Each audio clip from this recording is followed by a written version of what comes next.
Hello, it is I, your humble storyteller and dungeon master, B-Dave Walters, ready to do some spell jamming. Hello, I am Trystan Falcone, and I am going to be playing Walnut Dawngrass, a very stubborn wood elf Circle of the Moon druid.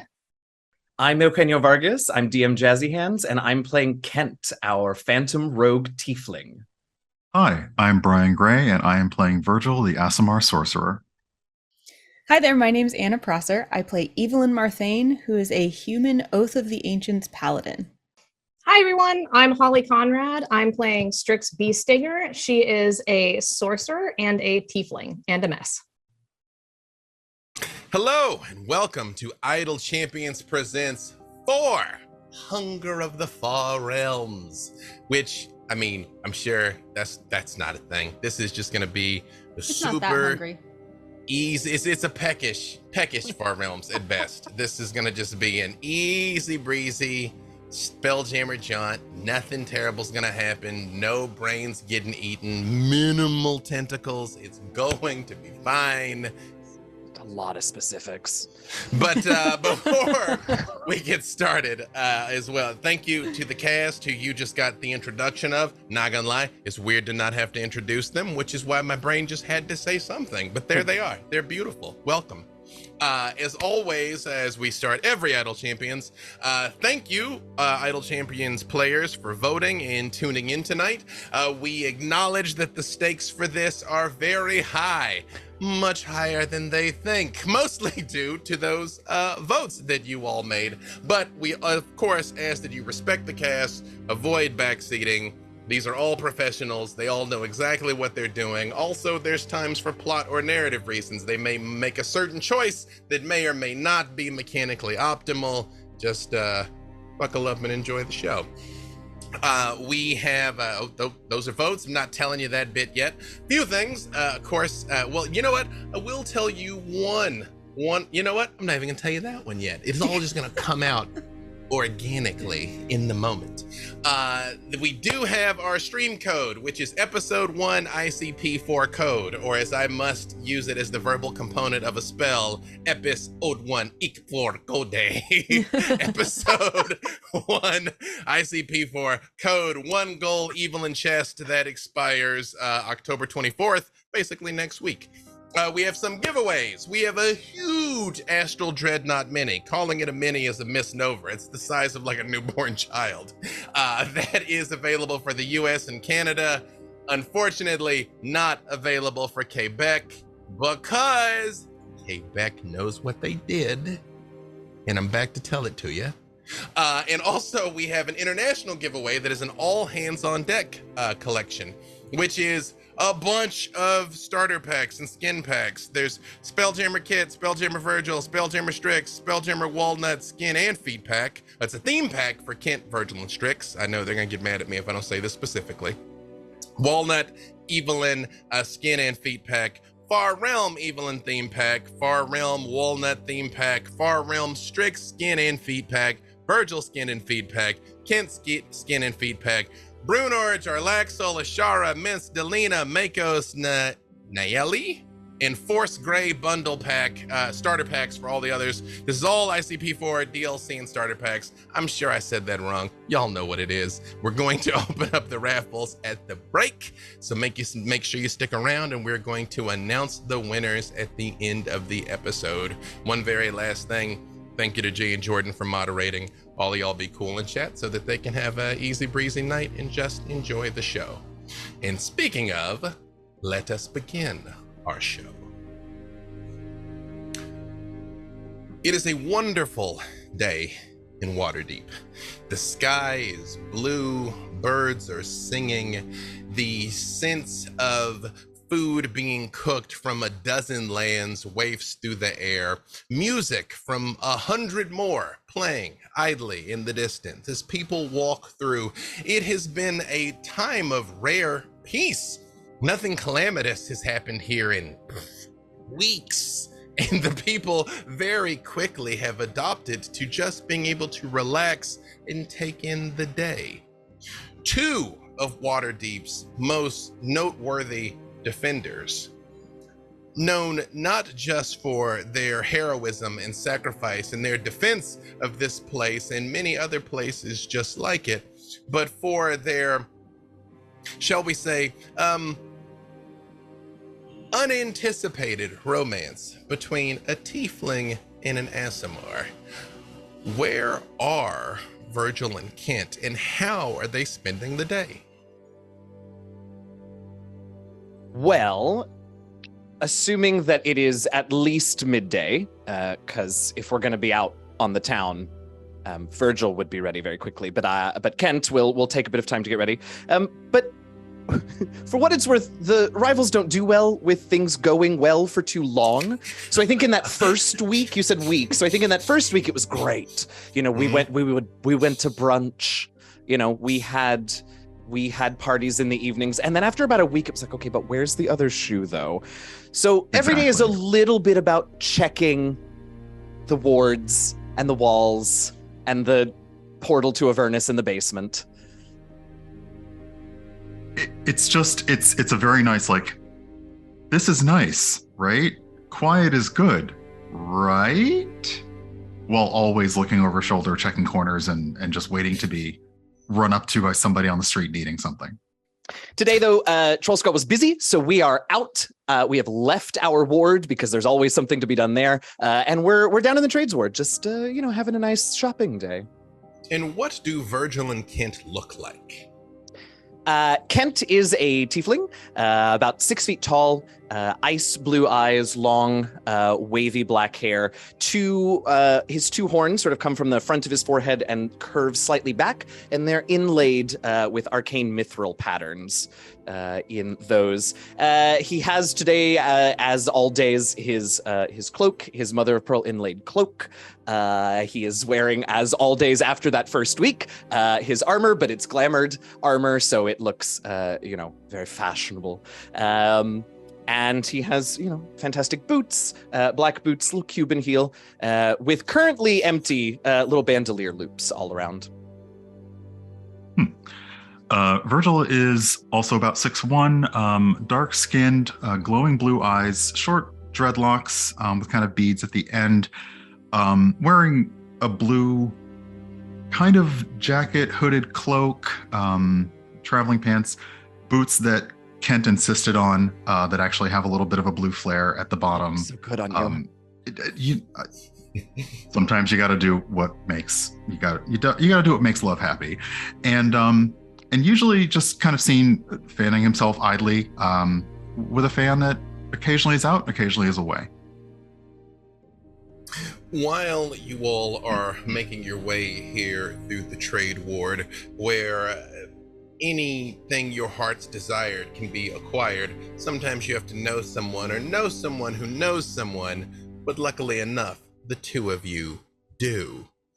Is you are passing by a particular stand with a small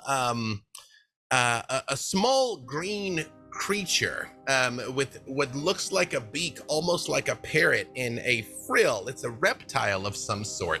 Is sitting at the base of one of these booths here, and it's just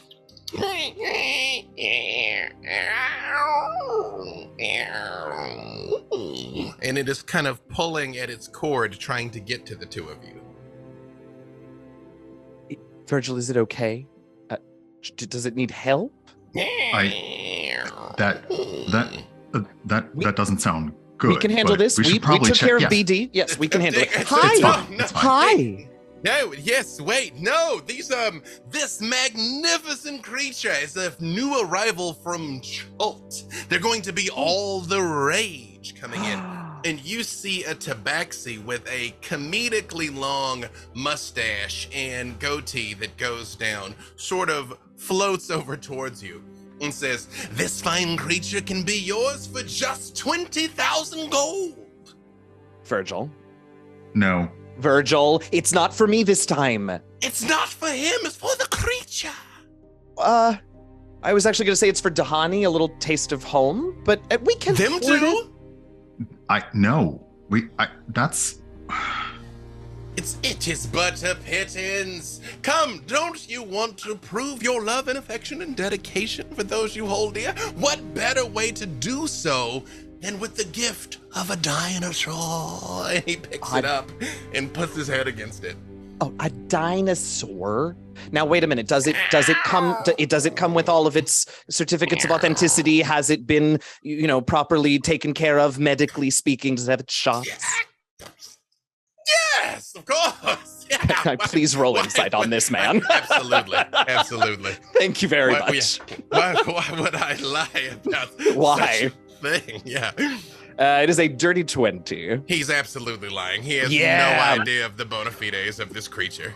I will add to that insight, though. It seems happy and cared for. I mean, it does not seem abused in any way. But he knows nothing about, does it have its shots? Has it been cared for? Right. He doesn't know. Well, there's a very rigorous standard for creatures such as this here in Waterdeep. So, there are going to be some out-of-pocket costs for Virgil and I, and it would only, you did a lot of work bringing it here, but then we'll be caring for it. How about 10? Virgil, if you would, give me a perception check. Absolutely. While Kent is working Kent's magic here. That is a 12. That actually is enough because somebody wants you to notice them, Kent. Or Virgil. Past where Kent is sort of debating this. Again, here in this walkway in the trade district is all manner of sentient, pretty much imaginable. Here, both doing commerce and trade and also participating on the other side of it. But maybe 10 feet away, you see a very beautiful but very androgynous elven child, but with just piercing golden eyes that have sort of an ageless awareness, are very much looking at you specifically, Virgil. And you see their eyes sort of flit to Kent for a moment and then back to you. Virgil interrupts the haggling. Kent. What? Oh. I thought we were about to have an accord at 50. 12 and a half and not a gold more, but we'll be back. Well, I can't guarantee that this magnificent piece will be here. Yeah, that's wonderful. Right. Just down, like, not even being subtle, since obviously wanting to be noticed. That child there. I think they're a child. When pointed out to you, you see them clearly. They're about 5 feet tall, which may or may not be full grown for an elf. But again, you see the same face that Virgil described, and you see these piercing golden eyes, and they also wave at you.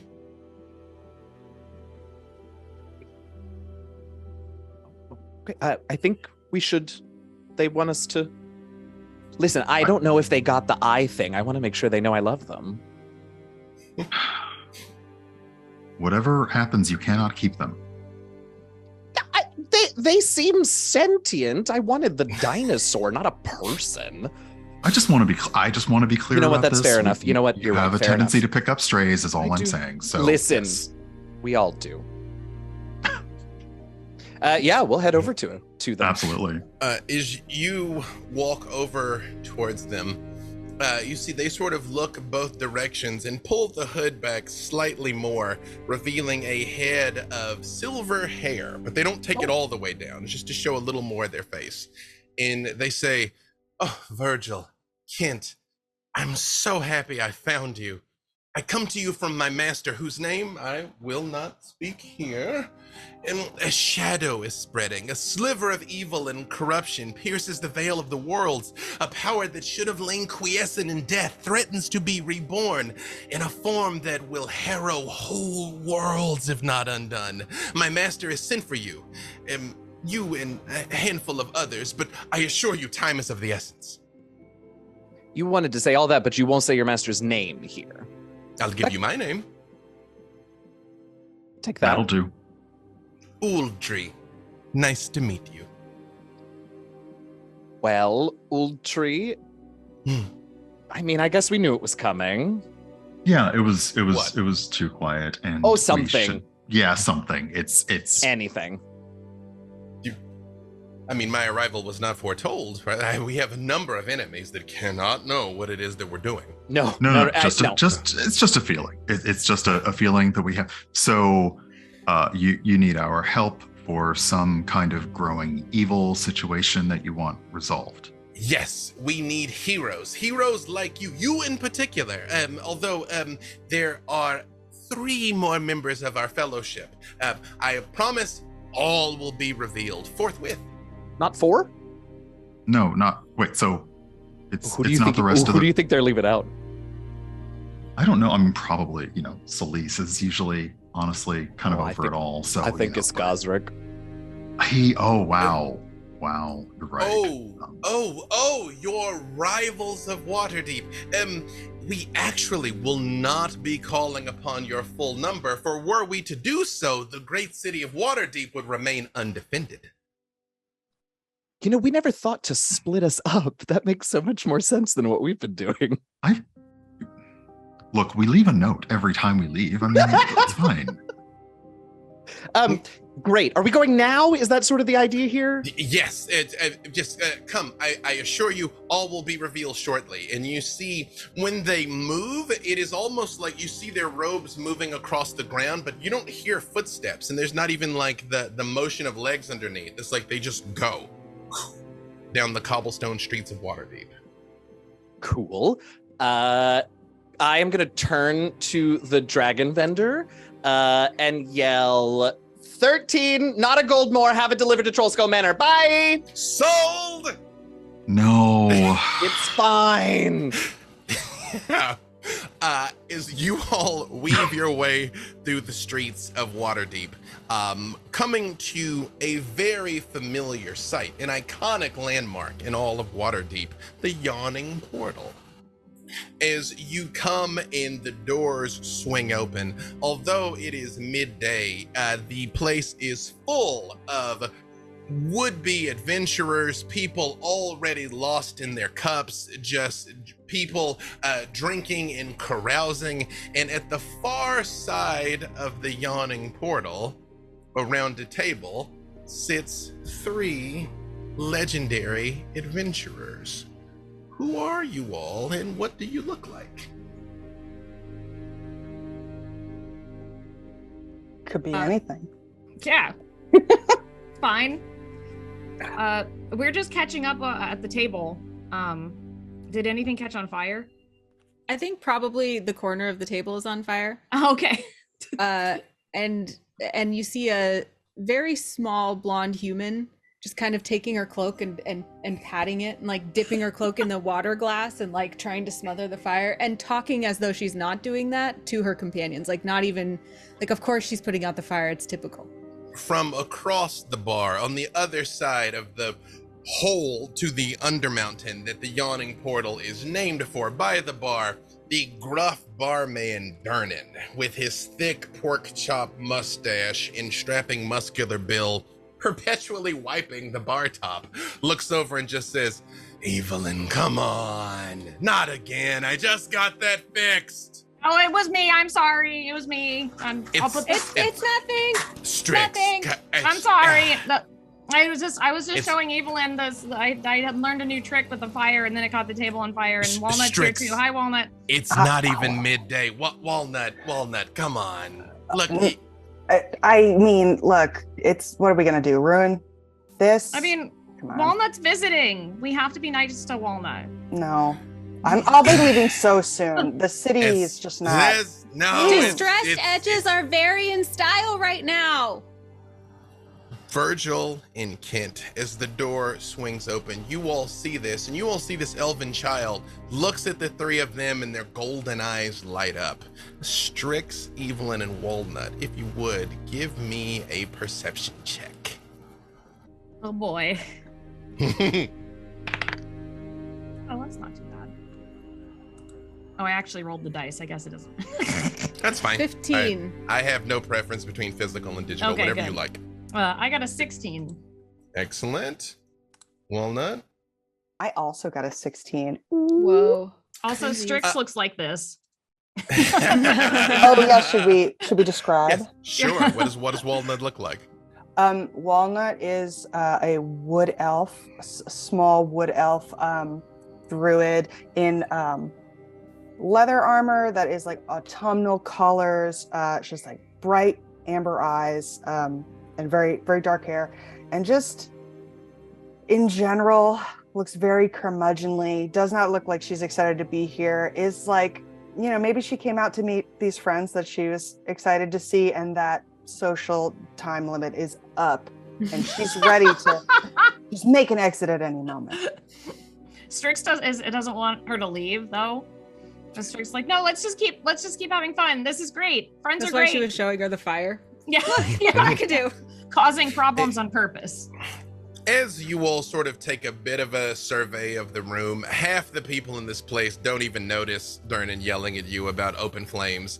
The other half are trying to figure out how to set their own tables on fire, because apparently that's what the powerful adventurers are doing. You all see by the door the face described previously. You see this young androgynous elf with these piercing golden eyes, and two familiar faces behind them is Virgil and Kent, and they appear to be making their way towards you. Did you want me to describe Evelyn? I would, besides she's small, yes. She is a human who is only 5 feet tall, but very, very strong. So like packed with muscle, tiny woman, and just looks like a little cherub, kind of a round, rosy cheeked face with curly blonde hair and a beautiful, ornate white paladin's uniform, identifying her as a paladin of Waterdeep and in the service of the Morning Lord Lathander. And then as she turns to the side, you see that on her back is an entire armory of weapons, just an impossible amount of weapons being carried by this tiny, sweet-looking angel. Mm-hmm.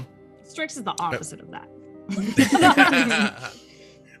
Virgil and Kent, as you see this elf making a beeline towards these three adventurers, again, you have seen them as well. All 5 of you met during the planning for the siege on Mount Tiamat.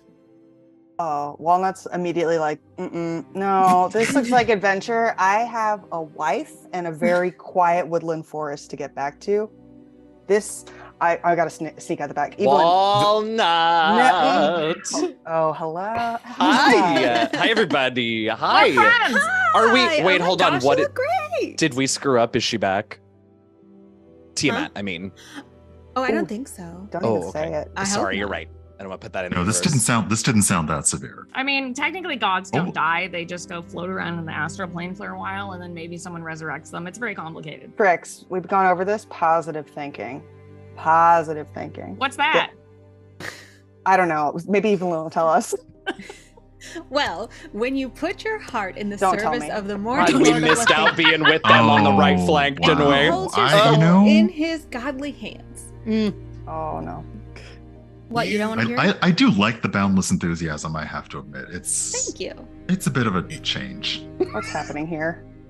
You all see Uldri is just sort of like watching you all talk and reaches into their robes and just pulls out a platinum coin that is basically almost rubbed thin from years of wear. And they essentially reiterate the same warning to you that they reiterated to Virgil and Kent about death that threatens this world and all other worlds.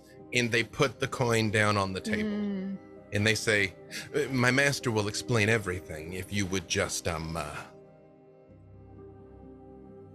Just what? oh, touch the coin and intend, and you all will be revealed. Ooh, Evelyn touches it. The moment Evelyn touches it, you all see, and a flash of light goes off. Well, I have to follow her. Oh, you've Can already I touch followed it? her, Strix. Yeah, I don't think we get a Gee. choice anymore. That's why you My hesitate choice! before touching things. Yeah, no. Great. A bright flash of light goes off, and you all are in a bar, but it is not the Yawning Portal. The Yawning Portal is gone. Dernan is gone. The atmosphere is equally raucous, but although an air of calm surrounds you, and you feel good having touched the coin, Evelyn. Like, you just feel in your heart touching the coin was the right thing to do. Like, it just feels like a nice tingle up your arm. But as you all sort of gather your senses, this calm sort of pervades all of you. As again, most times you've been teleported against your will, was to nowhere positive, but you all get almost like the sense of a warm hug has been given to you as this flash of light goes off. But when it dissipates, the bar still has all manner of different kinds of sentience in attendance, but you realize the overwhelming majority of them are kobolds. In a big banner hanging that says Platinum Kobold Speed Dating. Incredible. And immediately, one of the tallest kobolds, standing at a towering 3'8", holding a very large flagon in his hand, walks over towards you, Evelyn, and just says, well, hello. Didn't expect to see such a radiant creature at a place like this. Stop it. You Strix, like, look. hisses at him away from Evelyn. Evelyn wears flying boots and mostly flies instead of walks, but because this kobold is 3'8", you see her just kind of like lower down to the ground. So she's not stepping on the ground, but her boots are flapping just like right above it, and she's kind of kneeling down to be his height. He's just like, oh, well, thank you. You are a vision of radiance, madam. What brought you all to a kobold speed dating event, by the way? Don't get me wrong. Happy you are here, by the way. My name, and he stops, very much trying to remember his lines for his pickup. And he's like, you can call me Crit, because I never miss. Never miss what? I don't get it. Stupid. Oh, it's okay. It's okay. It's not okay. Let him take the L. Walk away. Yeah, I agree. You all see, as you're sort of standing here, pairs of eyes of very thirsty kobolds are all kind of like rotating in your direction, and you see over by the bar a goblin, the only goblin, is looking at an hourglass and then just takes out a little hammer and hits a bell, just ding. And Crit looks at you and he goes, hey, I thought we just like really connected, so maybe at the end of the night we can maybe we can just talk. So yes. And you do see all the kobolds rotate, and a kobold wearing black robes with black mascara under his eyes and black fingernails walks over and looks at you, Strix, and just goes, "Sup?" Oh, you thought just because I was spooky that I would like you because you have spooky hands? I don't care. I think all this is like really stupid. Where are we? We were teleported here. I'm gonna get some, maybe. Can you tell me where we are, maybe? What's your name? You can call me Midnight. I was gonna say Darkness, but I'm glad your name's Midnight. I was really close. Well, I don't use my real name at things like this, like it's just hard to meet people in my line of work. You know how it is, sorcery. Oh, I'm a sorcerer too. Yeah. That's so cool. Evelyn nudges like Walnut. whatever, if you're into that, like. Evelyn nudging Walnut. Walnut's like, looks at Evelyn like, I got you. And Walnut walks up to Strix and is like, hello, my beautiful wife. Why are you talking to this person? And Yes, let's hello. go over here. Thank tries you. to lead her away. Thank you, wife. When you start to lead her away, you see another clearly inebriated kobold is like, I don't care if you two are matched up or you two are matched up. It's just like, I'll be the little spoon. I don't care. What spoon? What? What do you use the spoon for? I always thought that kobolds reproduced asexually. They just split into two kobolds. So maybe I'm wrong. When you say, what do you use the spoon for? He looks at you and goes, whatever you want, baby. I don't care. That's nice. Yeah. I like ice cream. Evelyn. Is that like code for something? Ice cream. And he takes a big gulp of it. And all of you give me perception checks again. That's really funny because Evelyn was nudging Walnut to be like, look, she's hitting it off with someone. They're so cute. Yeah, no, Trystan knows this. Walnut's absolutely like, I'll save her. Don't worry. That would have worked on before somehow. Oh dear. Strix was just like, I can get magic from this friend. I rolled an 8 perception. Well, your mind's elsewhere. Yeah, absolutely right. I got a 17. 17. Always thinking 15. about magic. 15. Oh, nice. Walnut. I got a nasty 25. Hey, to be very clear, if it were up to me, I absolutely would spend this whole entire evening with Cobalt speed daters hitting on you guys because they try to shoot their shots at all of you. Let's be clear about this.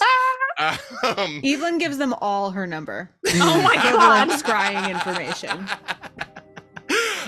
Just like scrying coordinates. That's Yeah. it. It's all just like you. Of course we can stay in touch. That's so nice that you want to be friends. You get a sending stone and you get a sending stone.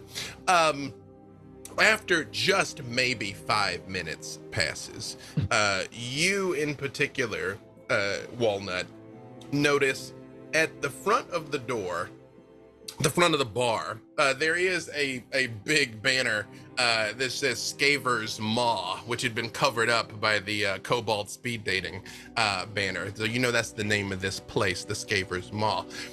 A door opens and you see a young human, not a child, but probably in his very early 20s, dressed in monastic robes, and 7 golden birds are floating around his head. And you notice as he walks, the kobolds ignore him completely. Like when you all came in, they immediately were like, fresh meat, but this guy, he just like moves through them and past them and everything, very much coming towards you all, being surrounded by your group of kobold would-be suitors. But Walnut, you were the first to notice this. When I see him, my eyes light up and I just like kind of loosen the grip on Strix. I'm like, okay, we're good. And goodbye, wife. don't tell my actual wife. Means they're single. I like look around and then I'm looking right at this monastic teen coming towards me, or 20 or 20 something. And I immediately use speak with animals and try and talk to the birds, where I'm like, finally, my friends, someone who's going to make sense around here. You try to speak with animals and it doesn't work, Walnut. You don't detect any animals, although you clearly see 7 birds. You hear them, they're tweeting and flitting around and everything, but speak with animals does nothing. Walnut just goes, I hate it here. You all, after Walnut very clearly tries to speak bird and nothing happens, you all sort of notice this man coming up. Again, he is fairly unremarkable. He doesn't have glowing golden eyes or anything of the such. And again, the kobolds don't react or register him whatsoever, but you all do.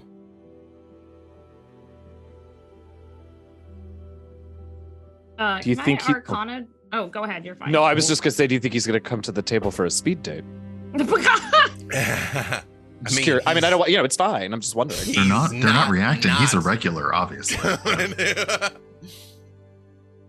What was that about your Arcana there, Strix? Oh, I wanted to Arcana check the spell, the birds. Absolutely. I know what this is. Like, what magic business is going on here? You sure can. You are a very powerful and well-traveled sorcerer. I like thinking about magic. That is 22. Walnut, I assume you let your friend know that you can't talk to the birds, or at least don't try and hide that. Oh, absolutely, 100%. Walnut would have been. Thank you for keying me to that. Walnut would have immediately been like, "I hate it here. Not even the birds are real. Can you believe this? Why bring in birds if they're not even real and I can't talk to them? Sucks." Strix, it's because they're not birds. There's something that's been polymorphed. They're there. They exist. They aren't illusions. But they're not just birds. Oh, I think they polymorphed whatever that is. So, I mean, maybe that was their friends that are not friends anymore, or bad things, or you know how that works. They're not animals. This monk, when he gets close to you, when he says that, says, "Oh, I assure you, they're friends, and they wear this current form of their own free will. I assure you." And one of the little birds flits down to the table that's in front of you, and it immediately goes, "Arr!" and starts to bow in. And you see the monk just reaches out with his hand and sort of lifts the table, and it just goes back like it's fine. When the bird kind of looks around and like floats off and lands back on his shoulder. I'm no bird expert, but I don't think that's not right. They're not supposed to do that. You are as perceptive as you are wise, Walnut. By the way, thank you all for responding to my request at such speed and with so little information. I confess that there is still much I do not know of the threat that I have sensed, whose threads draw even tighter. But to first establish the importance, we will speak of this here, but know that your world is threatened. Know that all worlds are threatened. For an ancient evil seeks to steal the power of a dead god and remake all of reality in its own dread image. So does that mean the power of the dead god is up for grabs? What kind of image does it have? That is not what you were supposed to take from this, Strix, but I understand why you did. I apologize, Kent. What? No. I thought it through and I retract my question. You were just wanting to make sure you coordinated. Is that correct? That's right. Okay. It's fine. We'll figure it out along the way. No. Strix, all of you. When a god dies, their last remains often manifest as a stone monument in the astral sea, as Strix mentioned earlier. Always perceptive, my friend. And normally it resembles a featureless statue. Most such fallen deities simply drift forever, fated to be forgotten or taken over as outposts or cities by Wildspace folk who claim these great monuments and hollow them out. But recently, the remains of one dead god slipped the bonds of astral space to cross to the far realm. There, the dread energy of that dimension has corrupted and catalyzed the monument's last vestiges of deific power, causing it to grow into a horrid and misshapen husk that is a holding place and a conduit for that power. I don't want it anymore. Why not? As I said, wise. And Evelyn, he turns and looks at you and gives you a very warm smile. I have had an eye on you for a very long time, all of you, but your work in particular, Evelyn, has been wonderful. Mine? Yes. How'd you know? I keep an eye on a lot of things. Wow. Well, I'm sorry that I'm not familiar with your work. Maybe you could introduce your work to me? He sort of looks around at all of the kobolds and he says, you all won't mind terribly if I were to disperse this little gathering. I mean, if there was any meaningful connections you all were making, I could come back. I just, If you could like wipe them from existence, maybe so they don't like contact Evelyn, that would help a lot. Oh, Yeah. No, I won't be doing that. They're harmless and they're all very successful kobolds. I'm sure they spoke at length about their lands and holdings and blah, blah, blah, blah, blah. I have so many pen pals now.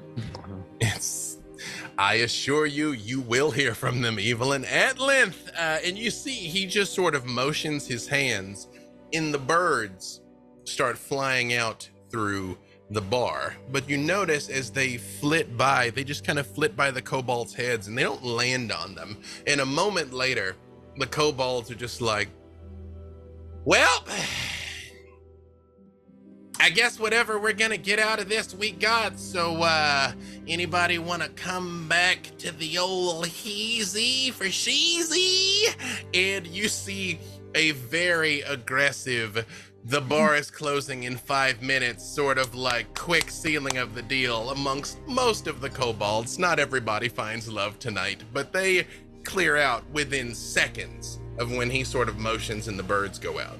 And they all fly back and land on his shoulders. And they say, and he finally says, by chance, do any of you know who I am?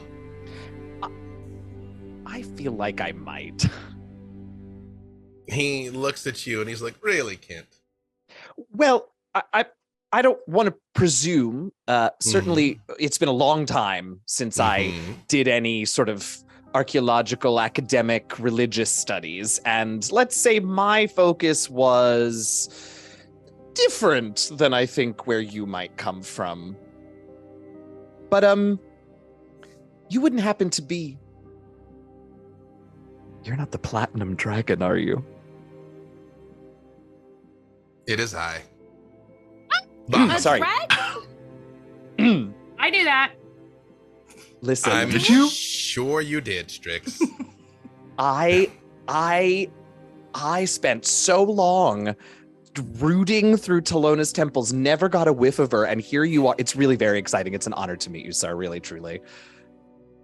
It is an honor to meet all of you. I apologize that in your grand battle previously, I was not able to intervene personally, as Lathander did in Selune, and to a lesser extent the Raven Queen, I suppose. But I think you can imagine there were a number of reasons why I could not actively take up arms against my sister. Mm-hmm. Siblings can be tough. Tiamat's your sister? Yes, we have That's a brother rough. as well, Null. Family reunions can be trying. Yeah, yes. tell me about it. Yes, I understand that. Yeah, I thought you all would. But to the matter at hand, the husk of a dead god grows from a stone of the monument that spawns it. It creates a structure of congealed corruption that grows to a size far larger than any manifestation of the god while alive. And agents of Hadar, the Dark Hunger, an elder evil of the far realm aspiring to godhood in its own right, have claimed the husk and assembled a malign living temple atop and within this husk.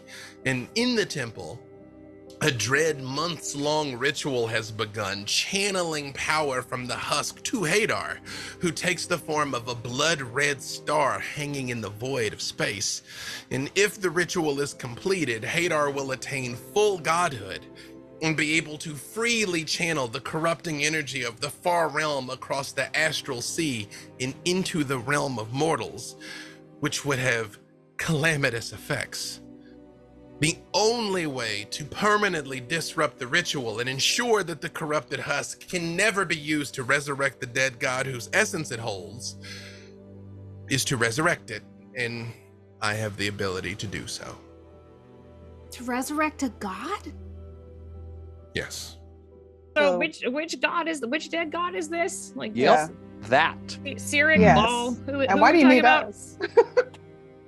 He sort of stops and runs his hand through his hair, and the hood goes down, and you see he's got bright platinum hair. And he just says, you all know what god it is.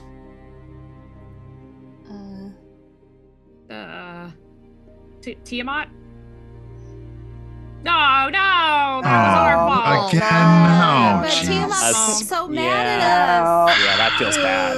Honestly. Yikes. Oh. Why are dragons I- always mad at us? I'm a dragon, and I'm not mad at you.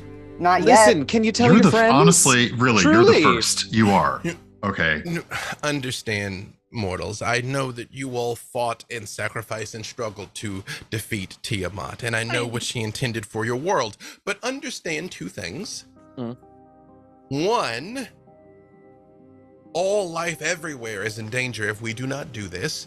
Two, were she to attempt it again, heroes like you exist to stay her expansion. And three, I know she said this to you during the battle, and I hate to admit, she is necessary. We did create everything together. She is the darkness to my light. She is the ocean to my desert. Between the two of us, all things are balanced, and I hate to admit that without her, there has been an imbalance in reality. Now there's this hater ritual. Which is the true problem. Haters are the worst. Haters going to hate, as it were. I would say that Tiamat was a hater as well. So it's. How many times are we gonna fight this? Well, Why- yeah, maybe we we're can not- have a truce. Are we? Yes. Hey, you're gonna do your evil stuff. Like, we're not gonna do evil stuff, but like, you do you. Like, self-care. You know. I absolutely make no effort to justify my sister's actions or the things that she has done. I act only in the spirit of the greater good, which is what I always do. Well, I don't know that we can argue with that. I mean, no, that's not true. We absolutely could. Yeah, but I don't know that that's we're not- going no, to okay, argue with yeah. that. Yeah. We can and should argue about it. Sure. Not, excuse me, Mr. Platinum Dragon. Walnut also has like absolutely no. Walnut only knows like the goddesses of her enclave. Yeah. Like everyone's always saying they did everything, so like is being very disrespectful considering the person. And she just turns to Evelyn and she's like, "Listen, either this guy's lying to us, and this is a farce, and we'll get to the bottom of that, or, and I'm trusting you here because you outrank me, he's telling the truth. What do we do here? What's the move?" When you say that, Bahamut holds his hands out and he says, "I willingly subject myself to whatever scrutiny you wish to employ." I smell him immediately. He smells fantastic, Strix. It's irritating how good he I smells. hate it. Yeah. As soon as Walnut says that, like, I'm being counted on to know, Evelyn just goes and like looks so hard at the dragon and rolls an insight check. She okay? You can roll with advantage. I think. Oh, good, think because it's I a rolled a 4, paladin which is thing. still a 13 for me, but not great. I feel like Evelyn's all in his bubble. Yeah. That's better. 28. It is Bahamut, and he is not lying. It's all real, and it's our responsibility to save everything again. Everything again. Yes. I will ask though. I have a little bit of a stipulation, and maybe the other tiefling with fancy boots can like have a. They are very fancy. Can have like a little Strix, bit you of. always know just You what are to say. Very fashionable tieflings. That is true. I am not. I dress like a trash can. Oh, but I I'm don't just- know. I think there's a certain fashion to it. No, We've but been over no, this. thank you. works. I mean, Don't there's deny peop- you yes, have an it's- aesthetic, Strix. That's It is right. an Exact. Evelyn gets it. It is consciously executed. This is all true. Yes. I mean, a little bit. Can we get a little bit of this dead god? Like maybe just a sliver, just like a tiny little, like just a little, you know. To when we- study, maybe? Yes, yes, to study. Like yes. a snack. I'm very interested in the greater cosmos, how these gods work when they die. Do they leave us little bits of themselves that we can, take for later? Strix, if you make it to the Temple of Hadar, stop Hadar and its minions, and manage to achieve your goal and manage to keep a little piece for yourself, fine. Maybe my sister will come back with 4 heads instead of 5. Wouldn't that be a sight? I wasn't not thinking that might be a possibility that would save us some time in the It's- next cycle and all. I cannot imagine. 4 heads is better than 5. That's It's very It's- true. That common it- saying. it would almost be worth it just to watch. I was gonna say watch her faces. You think I of all people would understand this by now. And he reaches in his robe and he pulls out a small box, a box that is roughly this sized box. Look at this. I got practicals. Look at you. Hey. Ooh. When he says, "This is the key to all. You might fight Hadar's servants, you might destroy them, but without the power that will resurrect a fallen god, all is lost." And with the touch of his fingers, the box swings open of its own accord, and within a silvery light blazes. Don't gaze too long at it directly. Strix, do not gaze at it too long directly. Even contained within the artifact box, it is a power beyond any of you, for this is a necessary fragment of my own soul, my power to be delivered to the husk that holds the fallen and bring that lost one back. You just have your soul in a box? A fragment, a piece. Whoa. Did it hurt? Not as much as the alternative. Oh, that's beautiful. Is it? And he motions his No. hand and the box closes. And he says, this box has a connection to the husk. I can't even refer to it as my sister in her current state. Once you enter into the far realms, this will guide you to her.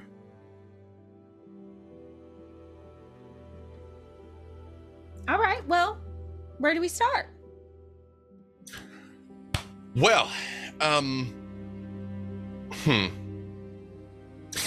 this will probably be easier if I just show you. And he just stands up and you see the birds sort of like flit all around him. And you see the birds like all kind of fly around each of your heads and tweet and everything, but they don't land on you. They just sort of float around. Love birds. Outta here. Which one are you? Are you the bronze one? Are you the silver one?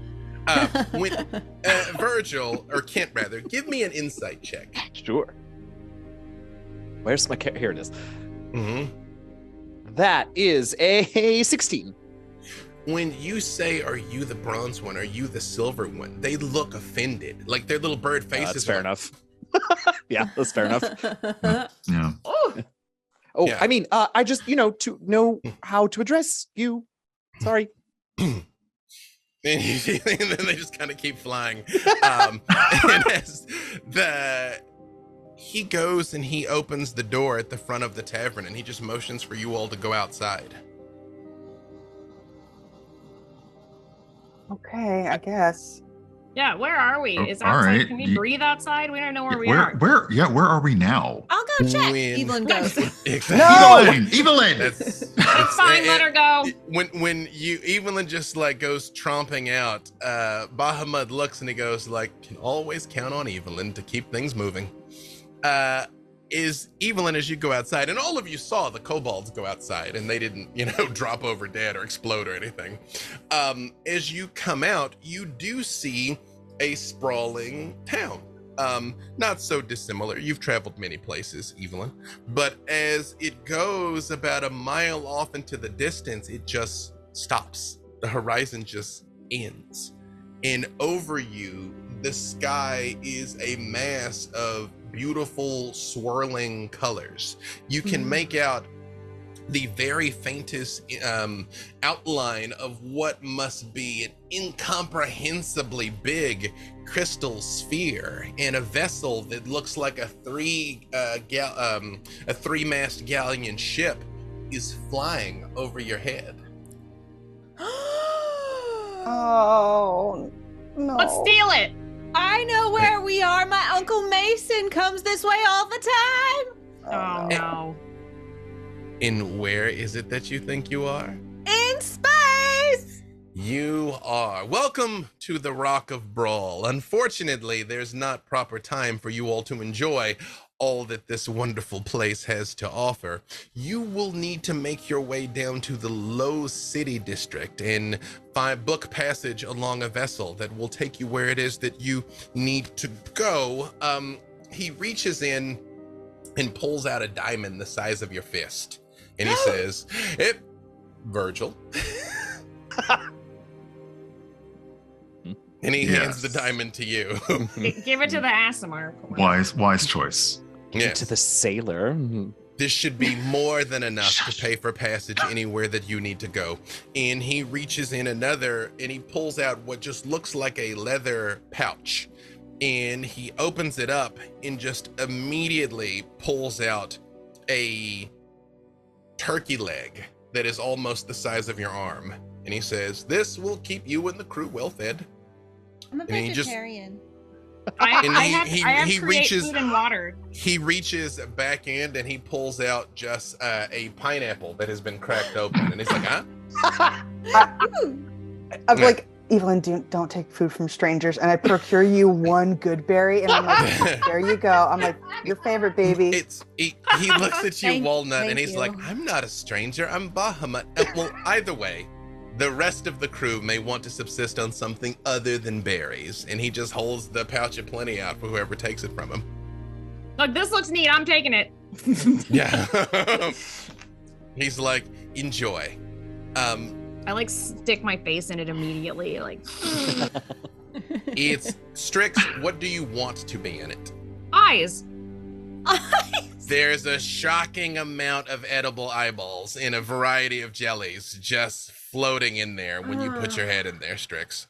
I pull my head out. I'm like, okay, so it's not pies, but it's not bad. Oh, pies. I apologize. I thought you said No, it's eyes. It's eyes now. No, it's Yeah. eyes now. It's eyes. It's- No, it's I eyes. thought, yeah, I thought yeah. you said eyes. Well, No. eye pies. Pies that are carved, that are shaped like they got eyes on them. I'm like, I think it That's what they are. misunderstood me, but I'm still thrilled.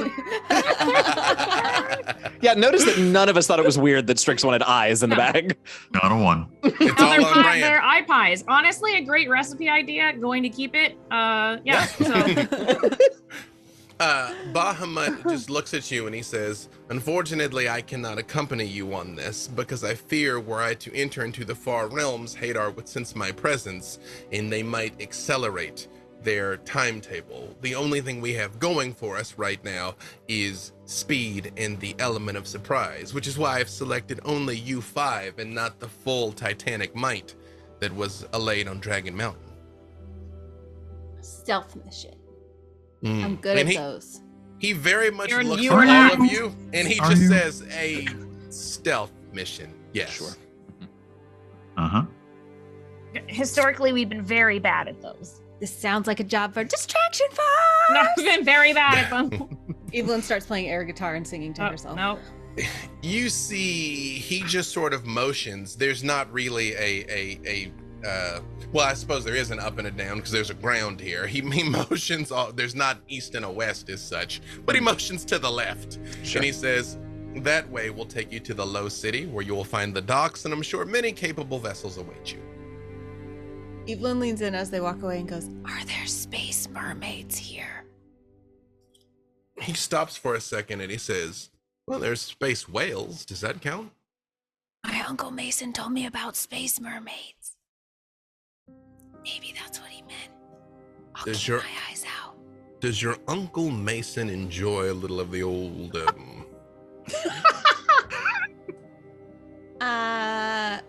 the old hang loose?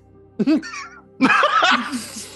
old hang loose, Evelyn? Yes. The old absolutely. hang loose.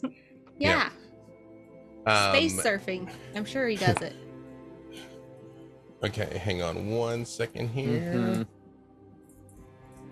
The old hang loose. So Bahamut just says, "Thank you. You all have proven to be heroes already simply by answering the call, but do not underestimate how much is riding on your success. But I would not have called you if I didn't think you could do it." You're right. We can't do it alone. We need the help of Lathander. Evelyn kneels in midair. Dear When- morning, Lord. When she Join me in starts prayer. She doing grabs that, hands. you see Lathander when she now. starts doing that, Bahamut's like, "Oh, not Lathander. Okay, I'm just, God, Oh, I'm with you. here- I'm Right. with you. Finally, we yes. agree. Good luck. And Bahamut vanishes. In mere Bye. moments after, when she starts praying, you do hear, all of you hear, "Oh yes, Walnut, Strix, hello again. It is I, the Morning Lord Lathander. Evelyn, my greatest servant. Rise, child, rise." I wish he would never come back. Oh. As I'm always with you, Strix, whether you want me to or not, but my light shines eternally. Yes. Virgil, Kent, great to make your acquaintance finally. It is I, Lathander, the Morning Lord, yes. You are exactly what I expected. Although he doesn't manifest fully, you all sort of see a huge smile, almost Cheshire Cat-like, just sort of float in midair for a moment. And he's like, yes, Evelyn, you called, my child?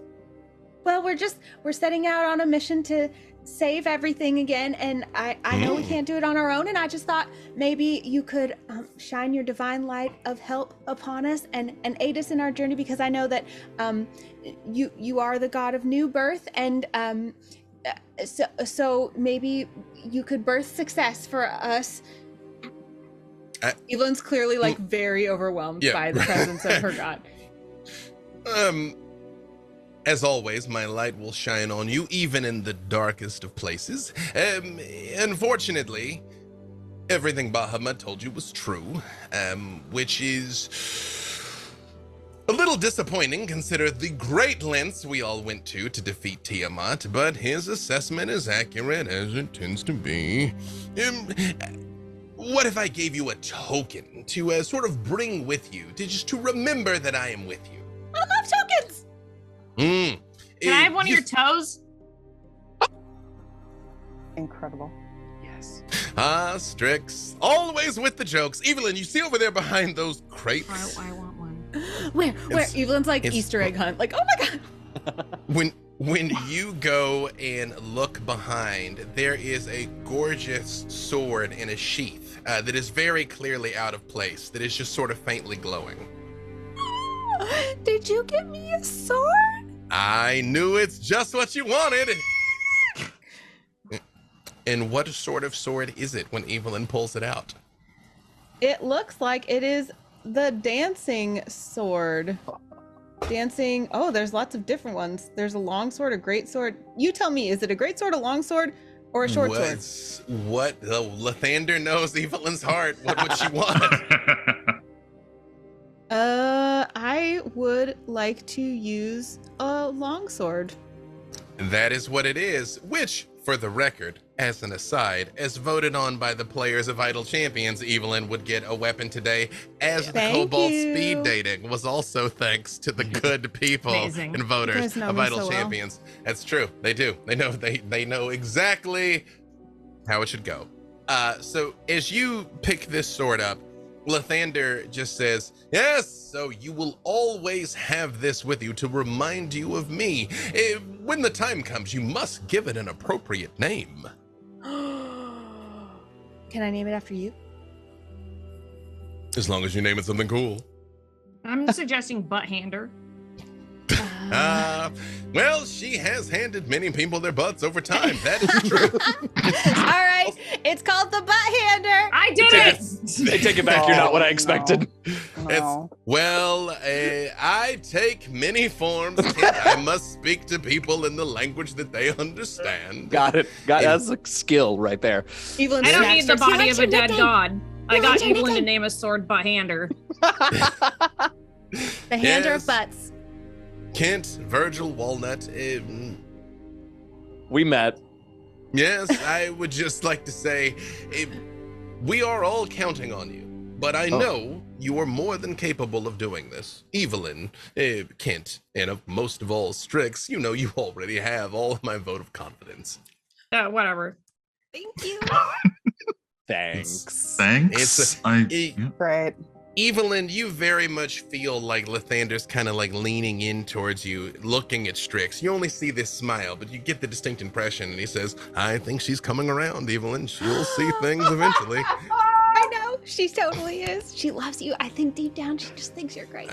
By the way, can you sign my cloak? Well, deep down, I think she's great too.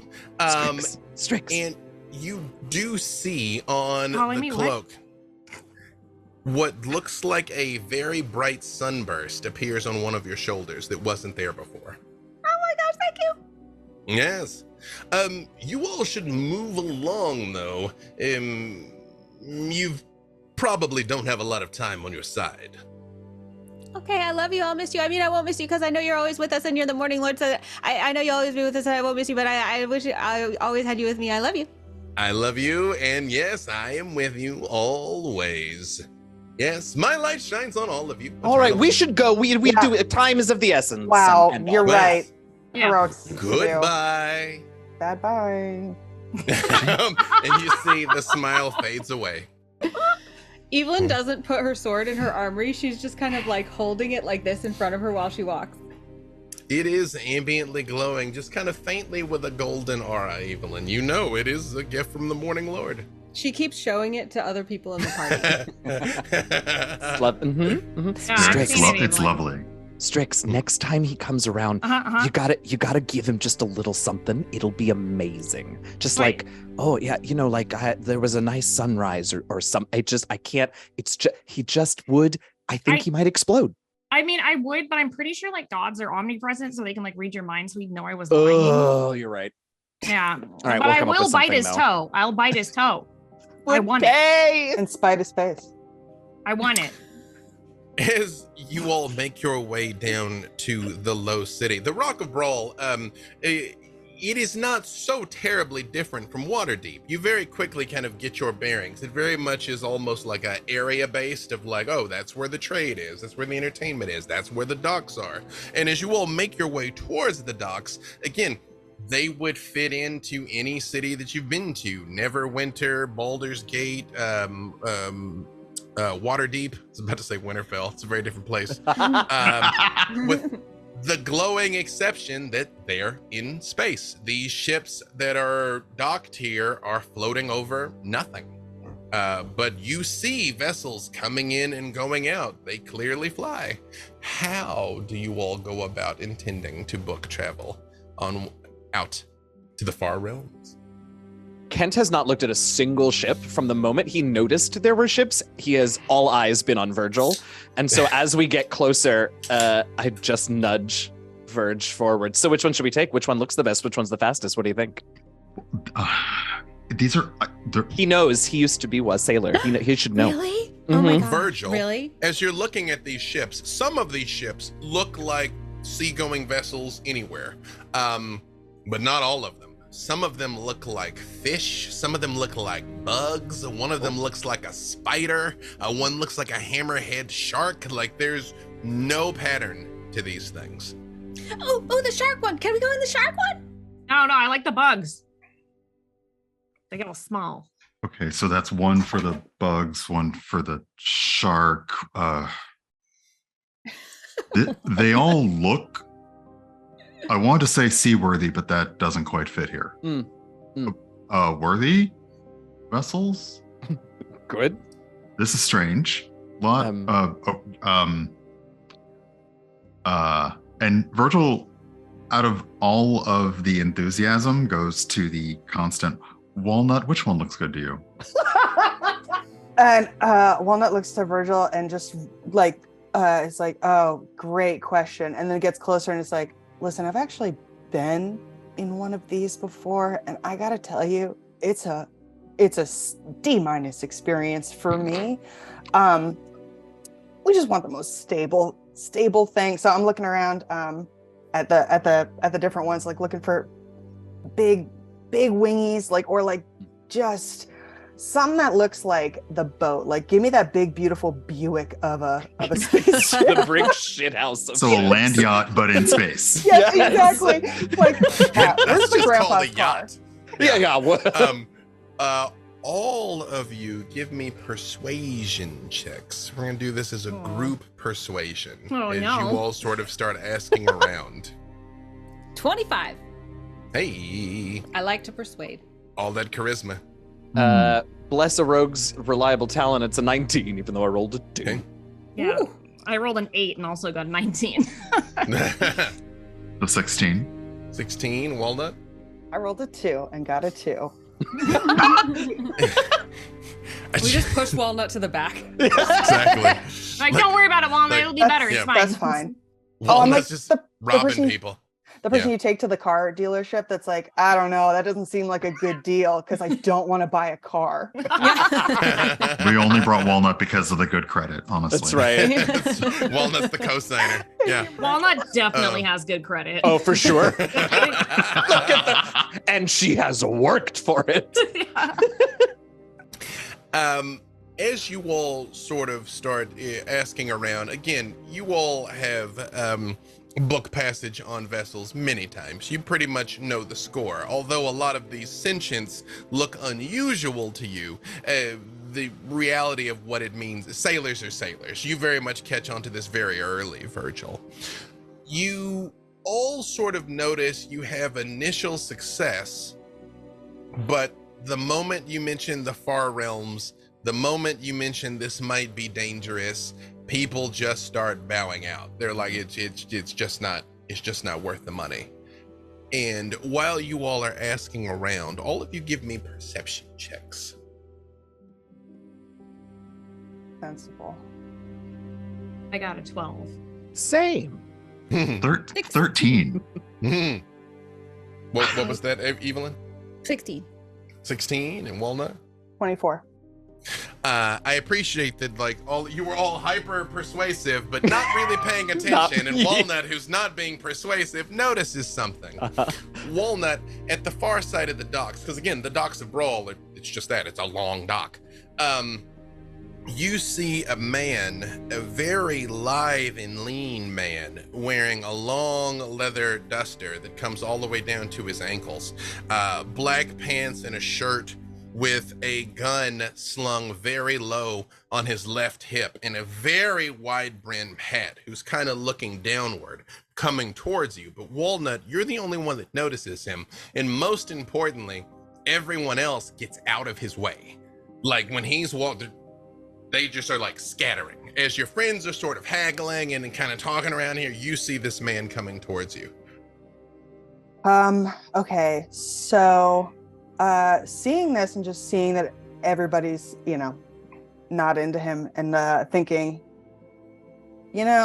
someone that people also hate may not be so hateable of a people. And this is the logic that she uses. And she kind of puffs up. Thank you. Puffs up a little bit and then taps Virgil and points to the man and goes, "This is the one. This is the one. He's not going to say no." Virgil looks at the figure and can almost still sense the wake that they have left from walking. You're not wrong. They at least don't think that they'd be afraid.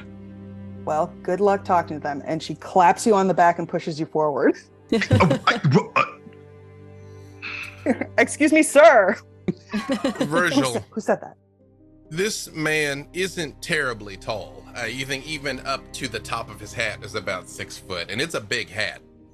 And he walks and he gets very close to you, and he's still looking down where you haven't seen his face, and he just says, "Well, I haven't made your acquaintance around here before, friend."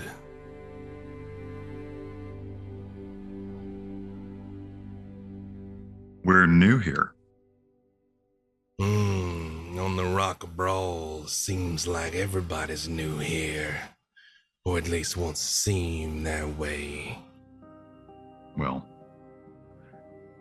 it doesn't really matter. We're looking for passage away from here. Where might be you heading? Virgil makes a... Yep. Just you just see all the color drain out of Virgil's face in that moment. It's not so bad. I've heard that it's squishy. Fall that's where we're why perchance would you be headed there? And he pushes his hat back and it's a mind flare. Oh! You throw up.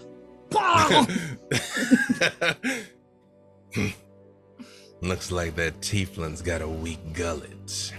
And you see one of his tentacles sort of idly picks at the very toothy maw that mind flayers have inside, sort of like, and spits a little. He says, Now, why y'all might be headed out towards the far realms ain't no business of mine, but perhaps I might trade a little information in exchange for what y'all might know about who I'm looking for. Hakatha Slim's my name. Oh wait, you can't have our brains. I think I might need something a little more filling. I hide behind Evelyn. I like crouch behind Evelyn, and I'm like hiding behind Evelyn's like armor, like this. Evelyn has her arms folded around her new sword. And it's just sticking up like this. You see, he just sort of stands there with a very easy malice. His hand is resting on the butt of the gun, but like not to draw it, but like how people sort of stand there with their hands on the edge of it type thing. And he says, I don't mean to have any sort of altercation with you fine pilgrims. Who are you looking for? The crew of a vessel called the Deciduan, Sunny, Torvin, Boxy, Riddle, and especially Kaiho Kuroshi. Those names mean anything to any of y'all? Those were names? You just spouted off a bunch of words. They were syllables. They were sounds that sort of felt like words. Yeah, no. Boxy. Is that a restaurant? Is that your favorite order at a restaurant? Isn't that like a tree? Deciduous? Isn't that a tree? Oh, are we looking for a tree? We got plenty of trees back home. Don't talk about our trees. Oh, sorry, you're right. No, trees out here. Sorry, Yeah, Walnut. no, yeah. We have no trees. All of you give me insight checks. Incredible. Mhm. Love to be difficult. 17. 13. 13. I rolled a 1. Strix, this is going great. 100%. That if only every mind flayer encounter were this simple. I love this mind flayer. Hugs for him. Oh, yeah. Evelyn and Walnut. You should give him an eye pie. Yeah, I reach around in my bag, squelching, and I'm just like, you want one of these? That's what's in there? Evelyn and Walnut. You couldn't smell that? What We you got all get on that insight? 18. 18. 11. Who was at the 17? Was it Virgil? Mm-hmm. Yeah. Yes. Strix, Kent, Evelyn, you all aren't really afraid of anybody. Like, you've done this before. Yeah. Walnut and Virgil, you two realize in this sigh, this is an exceptionally lethal man. And he's at least considering killing you. But he sort of loosens up and he says, fine. Going over that way, Captain Carstairs is probably desperate enough to do what it is that you're asking. And I, for my part, will do you the benefit of forgetting that we've met. And just tips his hat and walks away. What a gift. I mean, honestly, I like that closing. I do. Yeah. His accent was nice. Kind of sounds like he might be from Amphil. Was similar. Yeah. Do you think he still wants one of my eye pies? No, but he did give us a lead, and that lead is away from him. Consider we leave. Yeah. Carstairs. So Captain Carstairs. Let's put that Walnut away. has good credit, so we have to listen to Walnut. That's right. That's right, yeah. I didn't say I would co-sign on this ship. What's happening? I don't. Oh yeah, so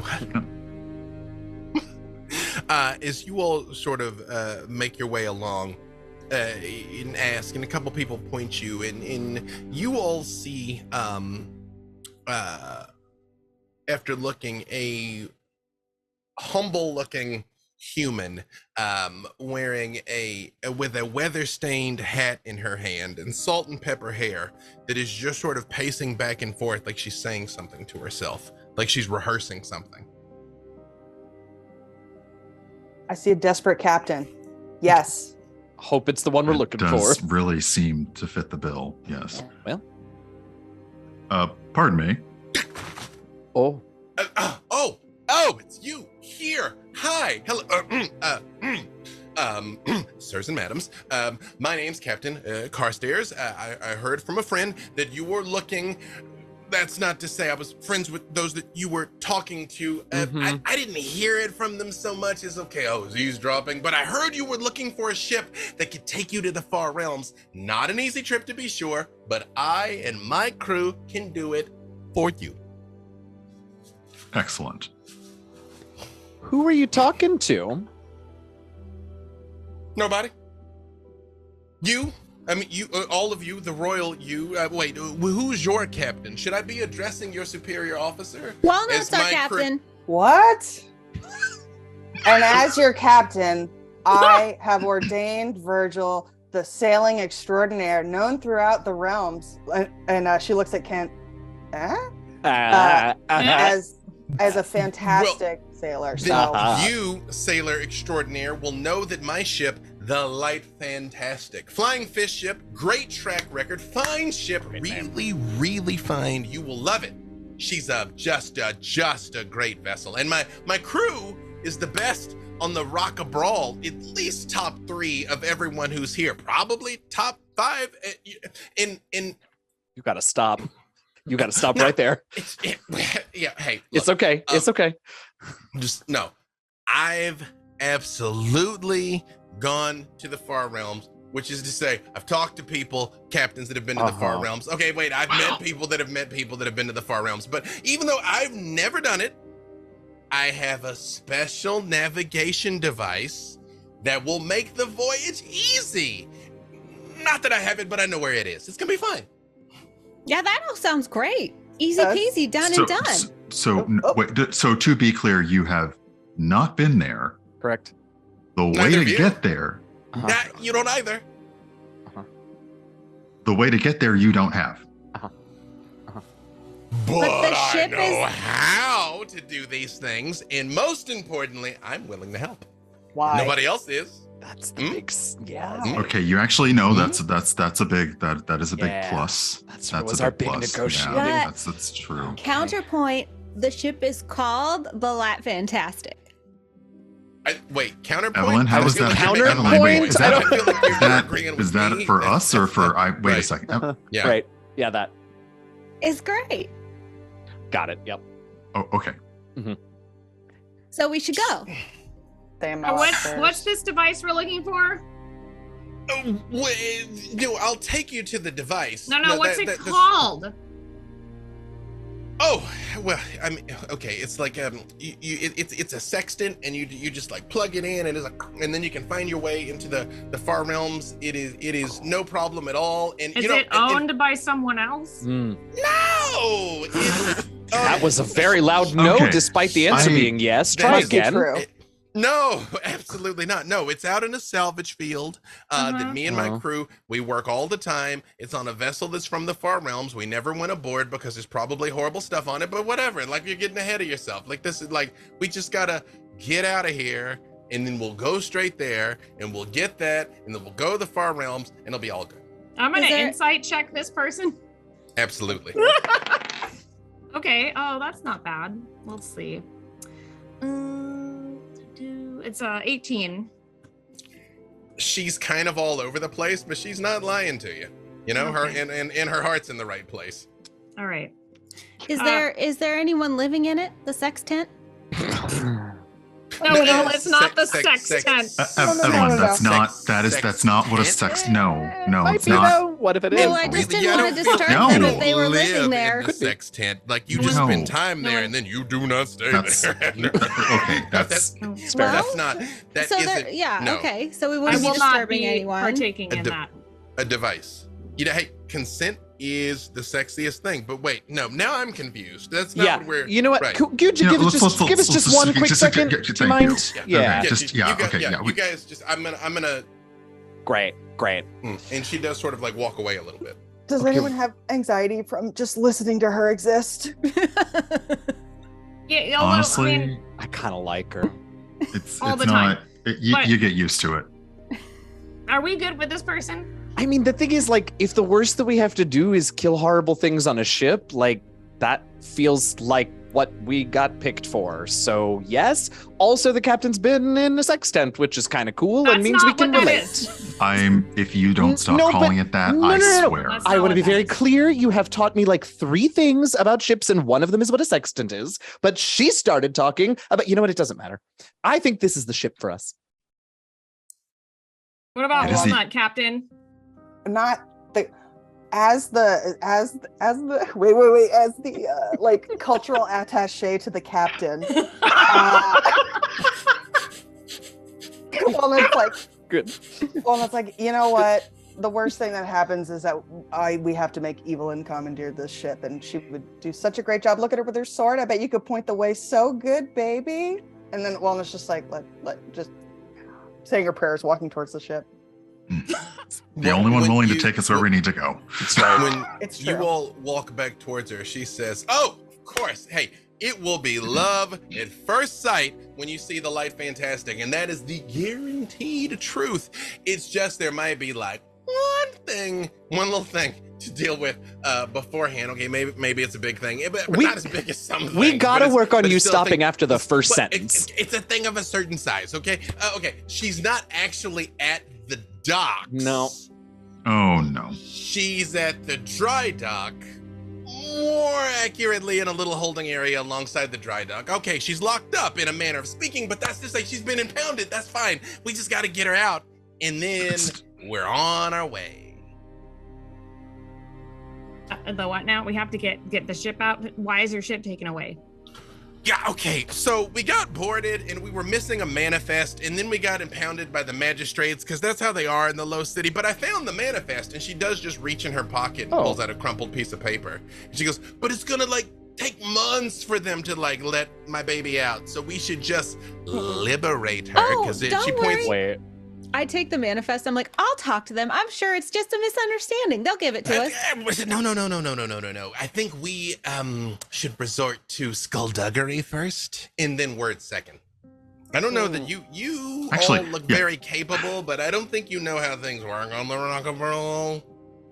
I know how kindness works, and that's all that matters. Oh, if this is anywhere like is not a currency here. if this is Sue. anywhere like Sigil, which I'm guessing it's very plainer and everyone's very angry, Evelyn, no one's gonna help us, and we'll have to take the ship by force. Think of all of the paperwork we're saving them from having to do. Yeah, because I I just- just do it. Give me the paperwork. Oh, I hand the manifest to it. Walnut's smoothing it out. She gets out her big ledger. She just documents her. This is her whole kink. Speaking of the sextant. I thought you all were in a hurry. I mean, it's important to read We are. contracts We're very thoroughly. Yeah. efficient. You can't rush a Yeah. manifest like this. Are you kidding me? Yeah, what she has is she just has a manifest of goods. The ship got impounded because she didn't have it at the time, and they accused And they her of thought she was smuggling. Oh, smuggling. no. Yeah. I Mhm. get it. Walnut's just Mhm. loving the list. Mhm. Okay, I kind of love this idea. No? Yes? Which idea? There's so The- many The ideas. saving saving them on the paperwork idea. Oh, yeah. That's very considerate. I could see Crime. The answer's crime. You know, just kind of pushes her back a little bit. crime. Crime sounds a lot more fun to me personally, because I'm not big on rules. It's the same plan. It's this. I'm trying to sweeten it up. Carstairs. Yes. Wait, what's your name? Oh, right. Cultural attaché to the captain. Right. Virgil. Captain Virgil. Captain Cap- Virgil. Well, that's confusing. Then you got 2 captains? No captains. Oh, Well, no captains makes a lot more Captain sense Virgil. with no ship. Yeah, so honestly. that's- Oh yeah, we don't have a ship. Okay, well, Yeah, no, I think we've come full circle. sure have. Indeed. Yes, We- land Captain Virgil. We we retrieve Okay. your ship. Let's Yeah. go. We'll What's go. it worth? What's it worth to you? Oh, there we go. Oh, I love it when he does that. Okay. What's worth getting to the far realms worth to you? Mm. Well, you've now told us that you are not currently in possession of your ship. You have a crew with a captain with no ship, and you've told us that your ship is an impound. and we are more than capable of liberating a ship on our own. Yeah, but how are you gonna go to the far realms, Mr. Land Sailor, if you don't know what to do, which I do? Well, I know where to get the thing I need to go. Huh. Think about that. You ever spell jammed before, Land Captain? That's not even a thing. You just made that is word up. Absolutely a thing. What do you think makes these ships go? That's what it's called. There's a helm, a spelljammer helm. You sit in it, you put the helmet on, and you are the spelljammer, and you pilot the ship. Great. What do you So think? you've just now told me. A wooden wheel or something? You've just now told me how to pilot, how to navigate this ship. Thank you. I definitely thought there was a wheel. Honestly, I really thought there was a wheel. I mean, I'm more used to the. I mean, of course, okay, hang on, you guys, like, you all seem like very lovely people, but you're very clearly new here. Like, you're clearly new here. So, trust me, I'll show you how it all works. I'll teach you how to drive the ship if you like. It's fine, but we got to get it out of Hawk first, because trust me, the fact that I just told you all you got to do is like sit in the chair and drive the ship. That's like me saying all you got to do is throw a fireball. Like, yeah, that's true, but you got to and you don't know how to. So it sounds like a fair trade. We get the ship, you take us to the far realms. We kick you off the ship. Let's do it, guys. Yeah. Okay, well, we'll shelve the kick you off the ship part. If you're good. You're good. Like, this is like an aggressive form of like proactive mutiny that I don't know. Like, I feel like That's a very strong word. I mean, it is a very strong word, but that's the vibe I'm getting here. What I'm saying is we just will like cooperate. You'll help us get the ship out of Hawk. We'll take you where you want to go. And then everybody's happy. How do you propose we get the ship out of Hawk? Crime. What kind? Okay, can we narrow down the kind of crime?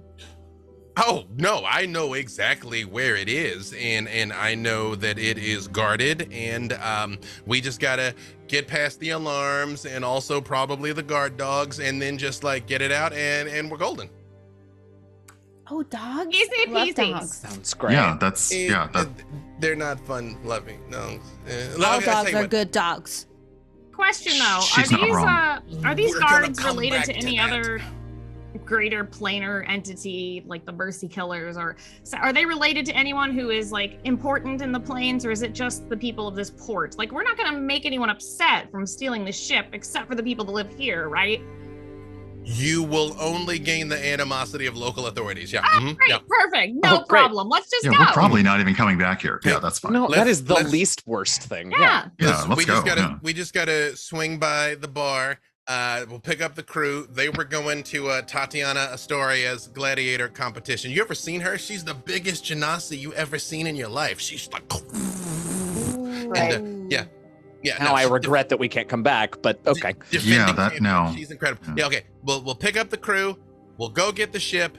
We'll get out of dry dock. We'll go get the thing to navigate to the far realms. Drop you in the far realms. You even bring you back. I'll even bring you back. Look at that. Look at that. I do service. appreciate that. Yeah. And then everything's gonna be fine. I Right? have plane shift though, so I can get us out. Then I will be happy to leave you and escape the far realms as fast as Will, humanly whatever possible. you need. We'll see how things sort of shake No, out at let's- that yeah. moment. Come on. We'll as we Let me as introduce you to. But she goes. She stops. She turns like she's about to walk, and then she stops and she spits on her hand and holds it out to you, Virgil. Congrats. Virgil, almost weirdly too practiced, spits on his own hand and grasps it very firmly. The spit game, it's very strong. And you see when you do this, you all see Captain Carstairs like visibly relaxes. Like this is a man that speaks her language type thing, and I actually think that is an excellent place for us to take a little break. So we're gonna take a quick break. Gonna show you some awesome stuff. We're also going to open up the raffles there. Should be appearing in chat. I don't know if I'm supposed to tell you what you're supposed to type in. I'm gonna leave it to the mods because I don't want to say it at the wrong time. But here, enter the raffles now. We will announce the winners at the end. Otherwise, don't go nowheres, and we will be right back. Hello, welcome back.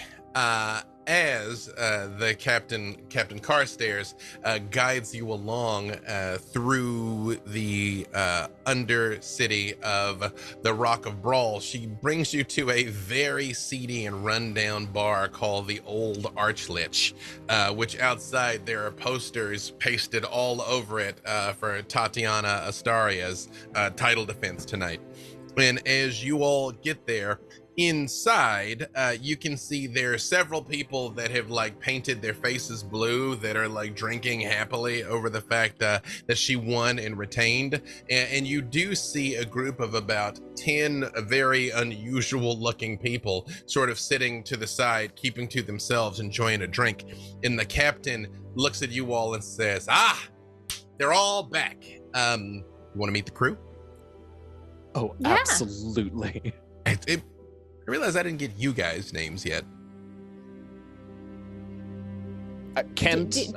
Do you want them? Yes, I would like them. I'm Evelyn. Hi, Evelyn. Kent. I'm Strix. Hi. Strix Hi. Bee Stinger. Their bee stingers are out here. Maybe you've heard of them. Oh, we've heard of the bee stingers. Good. That sounds like them. Yeah. Uh-huh. I'm Walnut, by the way. Walnut.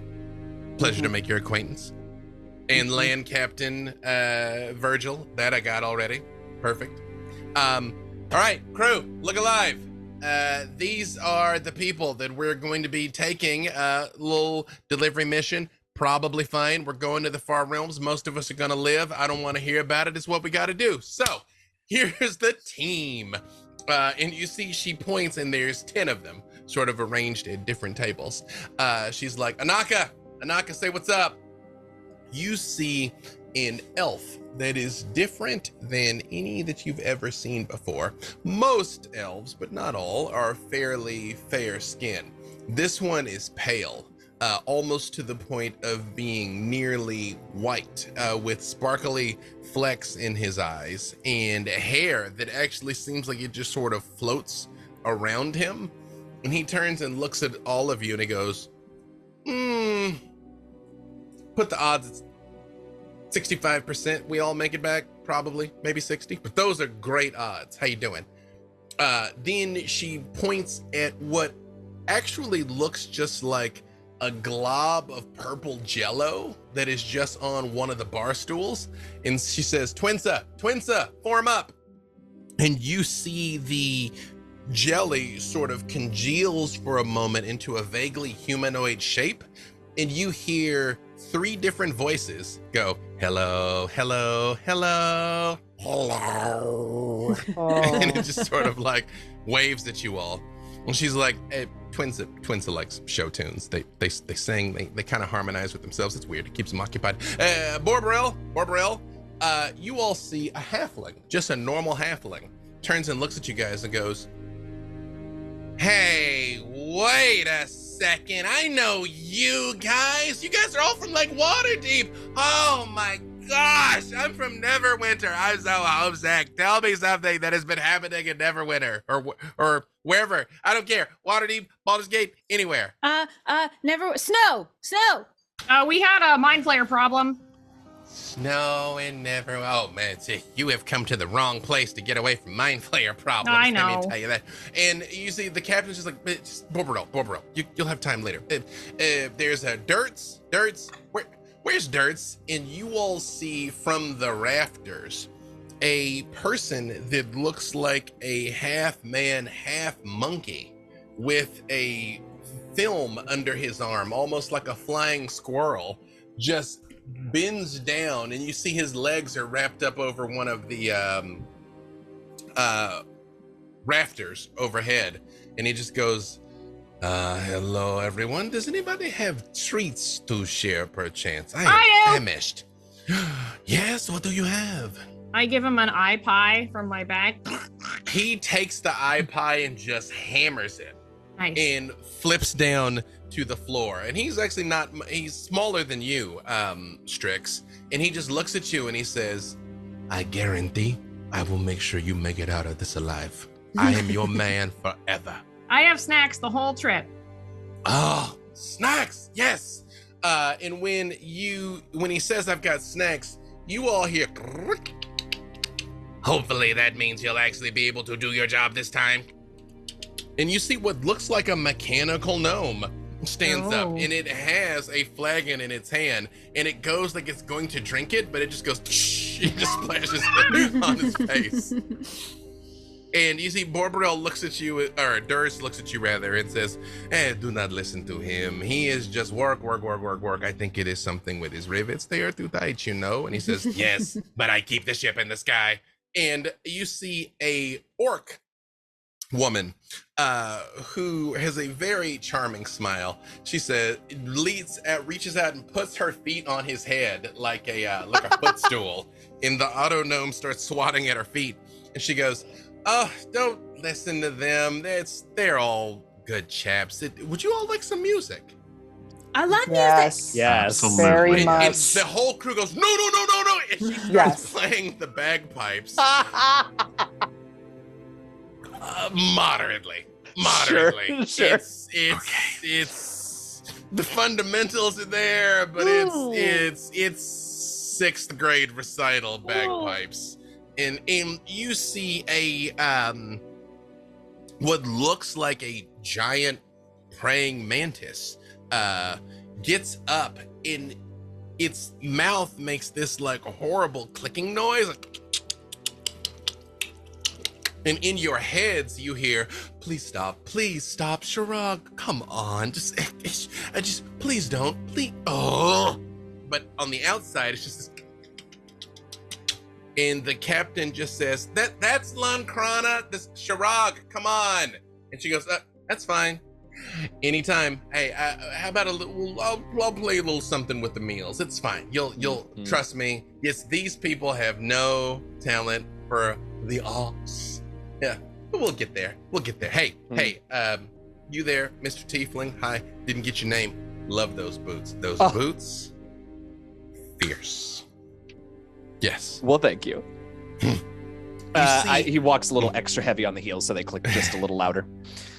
When you start doing that, you all see a barrel-chested hippo person smoking a pipe with a monocle over one of his eyes. Yes, look like those boots are made for walking. That's just what they'll do. Yeah, one of those days those boots are gonna walk right over you. Not careful. Don't look at that. Don't focus on the eyes. Focus on the eyes. Don't. Do you remember Warrington Munt? Not. Remember? Yeah. He died. Yeah. Don't get ceramorphosized. Mind flayers are bad. Yeah, that's one of my gifts. Brethren, met it into the hands of the mind flayers, did he?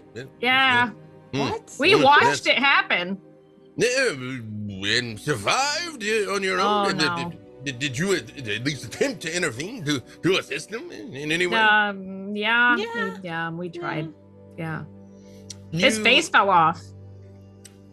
Next to him, you see a dark-skinned human with very deep lines around his eyes and a gray beard, just says, I'm just getting too old for this nonsense. This is it. This is the last ride. I'm telling you, after this, I'm hanging him up. I'm going to buy me a little piece of farmland out there on the Rock of Bral and just have firm earth under my boots from then on.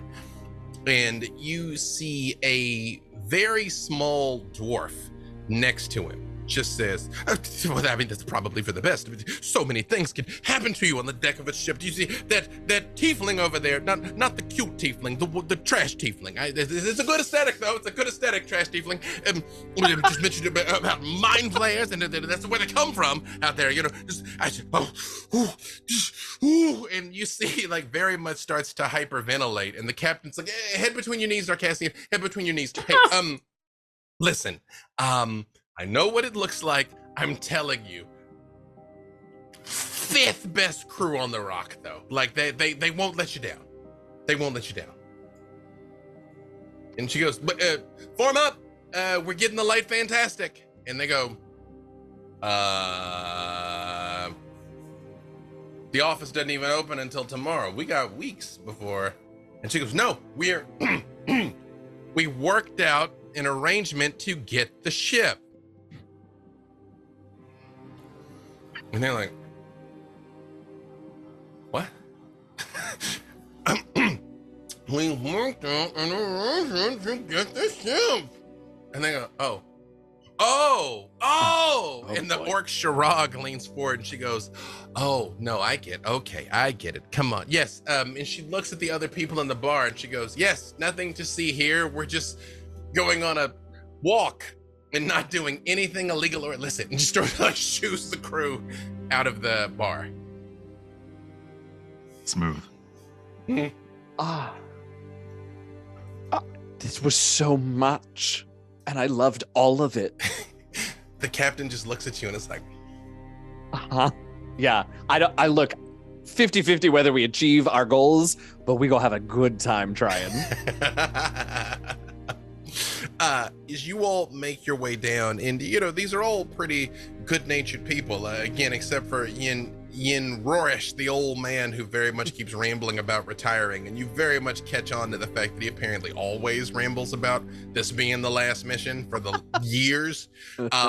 And this very nervous dwarf that just keeps going on at length at all the things that can kill you in Wildspace. The rest of them seem pretty jovial. And once they actually get moving, fairly matter of fact. You can see they listen to the captain, they've got some discipline.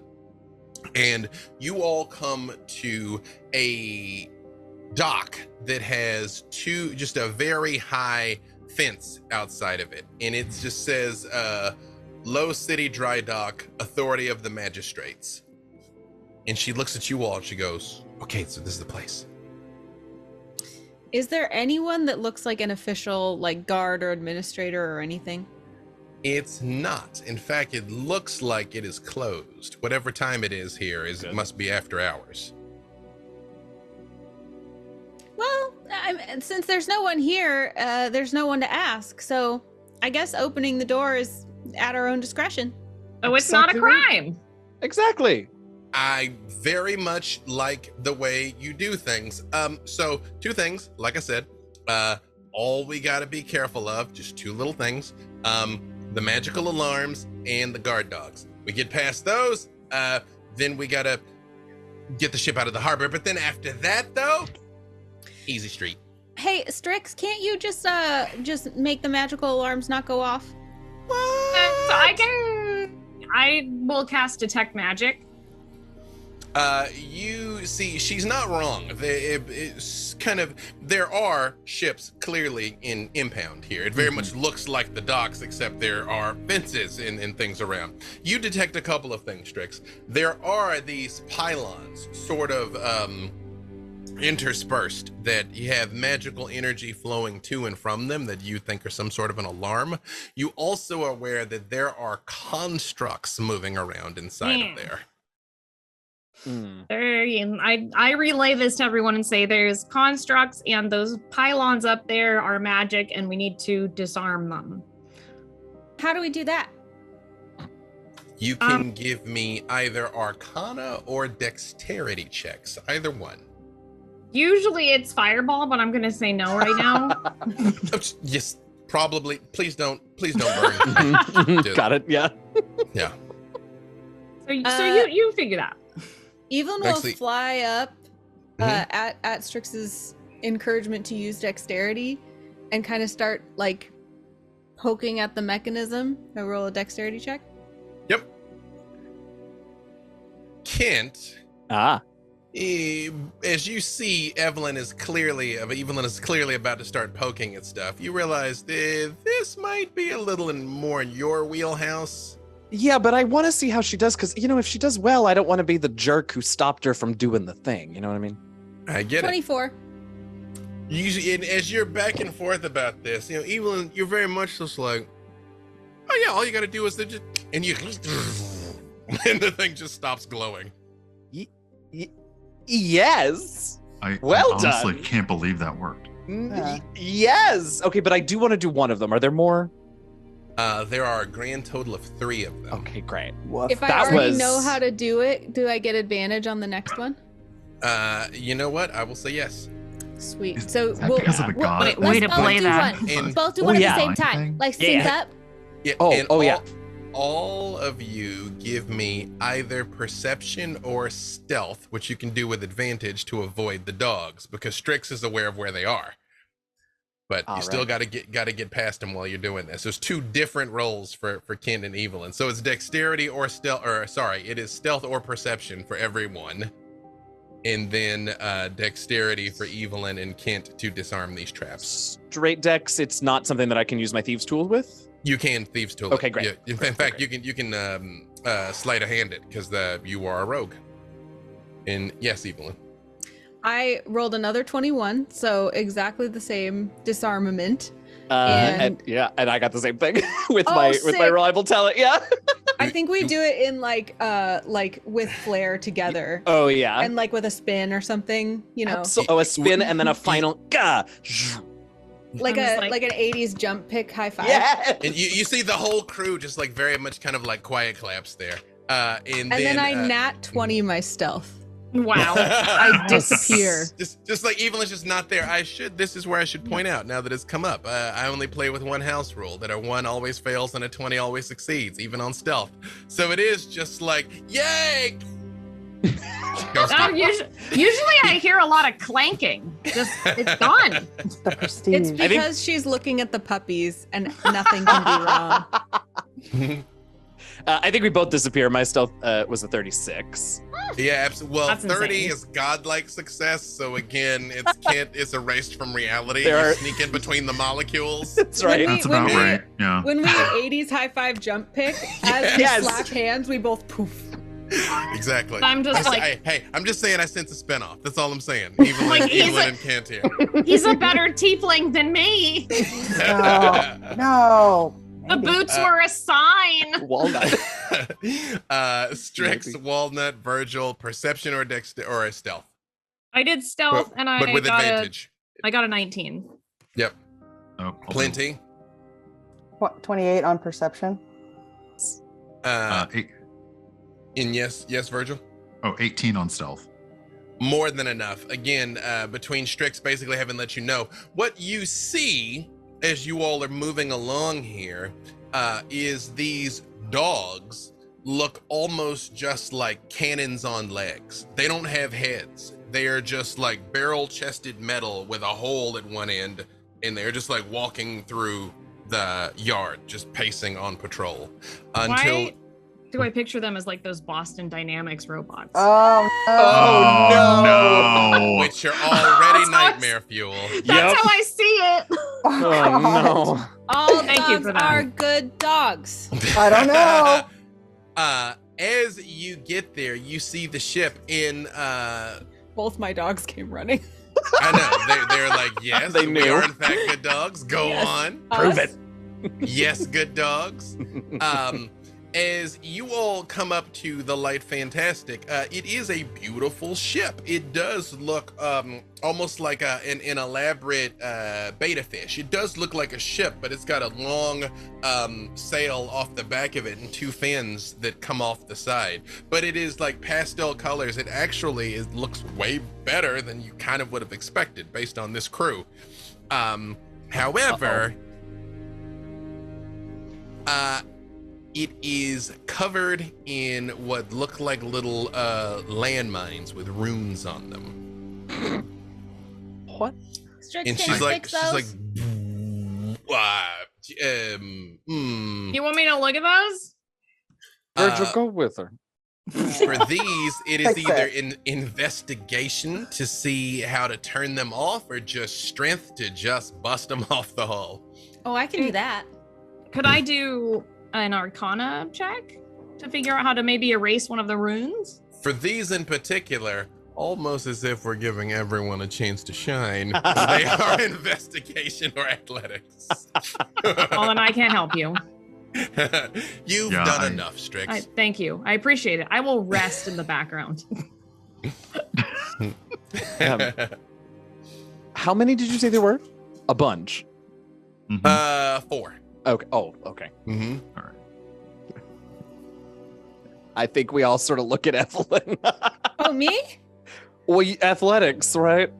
Strong I boy. see that. Yeah. It's I just athletics didn't- or I think this is- investigation, yeah. Yeah. I just didn't want to. I mean, I didn't want to I mean, assume, but okay. And she I'll just come. grabs I'll her come with you, battle axe. Evelyn, and do investigation I on was about to some say, of them. Evelyn just warps back into reality after that natural 20. Just like this. It's like for a moment you see Evelyn smile floating like Lathander's, and then she's there. You know? Oh, I love it. no. I was in Love another that place for us. entirely. Yeah, I will go smash it with my fist. Give me or athletics. a weapon. Yep. Oh my gosh. I rolled a one. Oh no. Evelyn has never not successfully smashed something ever. Evelyn, So you okay? she just like whiffs and spins in the air. It's your. Well, you see, she like bank. Oh, right. And Oh lights no, just it's start an alarm. flashing. Oh right. Right. And We she should looks go. Like, we should we probably should everybody get aboard right now. And I off. keep trying to smash it. Yeah. Just like ushering her away. No, you just. It's okay, took a it's good okay, shot. We gotta go. We gotta go. It's You see the auto gnome rogue butt just kind of like walks up to you, Evelyn, and looks at you just pitiful. And just like walks up the ramp onto Oh, the mean. ship. Rude. wow. Evelyn is Great downcast. energy. Yep. Is you all pour onto the ship. It's luckily enough for you, I rolled for the dogs as a group and got a 1 and a 4. So the dogs kind of scatter in the wrong direction, still thrown off by the scent of those epic stealth rolls. But you are aware that they are coming. As you all just pile aboard, you hear the captain just says, hold on to something. This is gonna be a little bumpy. And you see there from the dock, the ship just drops, just plummets. You see the ground, and then you just see space as it is just going straight downward. All of you give me perception checks. Don't want to perceive or be perceived. Yeah, right. Oh, just kidding. Maybe I do. 24. 24. 26. 26. 18. 18. 14. 14. I got a 1. You know, Strix, is any of this even real? Like, Honestly, I don't know. Yeah, Yeah. we could be in a nautiloid right now, being possessed by mind flayers. That's all I'm saying. isn't this exactly what they would do? I mean, just think It about is. it. You know, that seems far more likely than having encountered a mind flayer cowboy named Hakata Slim. for the record. Exactly. right. Exactly. As you all are plummeting down just into the darkness, and you see the Rock of Bral distancing away from you here, a couple of things jump out at you immediately. The crew very quickly goes to work. Like, they all go to their places and they start doing things. Like, it's clear they're very competent at running this ship. And you hear the hum of the Spelljammer come to life, and it starts to like glow faintly as it is flying. Walnut, you hear down in the hold, like you all came aboard, and the moment she ran downstairs, the ship took off. So I mean, you've been on board for seconds, but down in the hold, you hear a grinding sound of metal, like like something not good coming from the hold. Like, you haven't been around a lot of machinery in your time, but you're like, that's probably not a noise it's supposed to make. Virgil, you see, as you all plummet here, one of the asteroids just sort of ambiently floating in space detaches and starts coming after you and is starting to get closer. You will not outrun it. Both of you realize that at the same time. Uh-oh. Did you and And I did, but we gotta. no, but it's And All break. of those birds were gold dragons. No, now. there's no time for that. Now? So somewhere off in the distance, Bahamut's just the right. sprinting down into the lower decks. Again, although you've never been aboard a vessel like this, Walnut, for the most part, outside of the fact that it is fish-shaped, Yes. it's the same as going below decks in any ship you've ever been in. You know, you come down the ladder, there's rooms, there's holes, and as you look ahead, I will stack this along with your previous roll. You see what look like large, I say large, they're about the size of a person, mechanical spiders. Oh. They are crawling along the insides of it, and you see they have saws on the edge of their arms, and they are cutting into the hull of the ship, and rotates and looks at you, and you see a red eye begins like blinking in a pattern. Okay. Can I do an action here? Depends on what the action is. I mean, if I saw fake metal spiders, I think that I would be like, oh, what a cheap imitation, and that's sad. And one of her wild shapes is a big old spider. Would love to I'm do gonna that. give you a spider wild shape, and after that, everybody roll initiative. 'Cause I think you hear in chat what these wonderful creatures look like. They're clockwork horrors, as voted on by the players, the Vital Champions. So there you go, clockwork horrors in the hold. Thanks. So important point of clarification, especially because Virgil saw that this asteroid is chasing and gaining. Who goes below and who stays above deck? I want initiative from everybody, but who's going below and who's staying above? I'm gonna stay above. I've labeled myself the gunner. I also will stay above as a defense. Yeah, I'm like, Evelyn, we're the gunners. That's a thing on a ship. Yeah, right? with my new sword. I like look at Virgil. I'm like, that's a thing on a ship, right?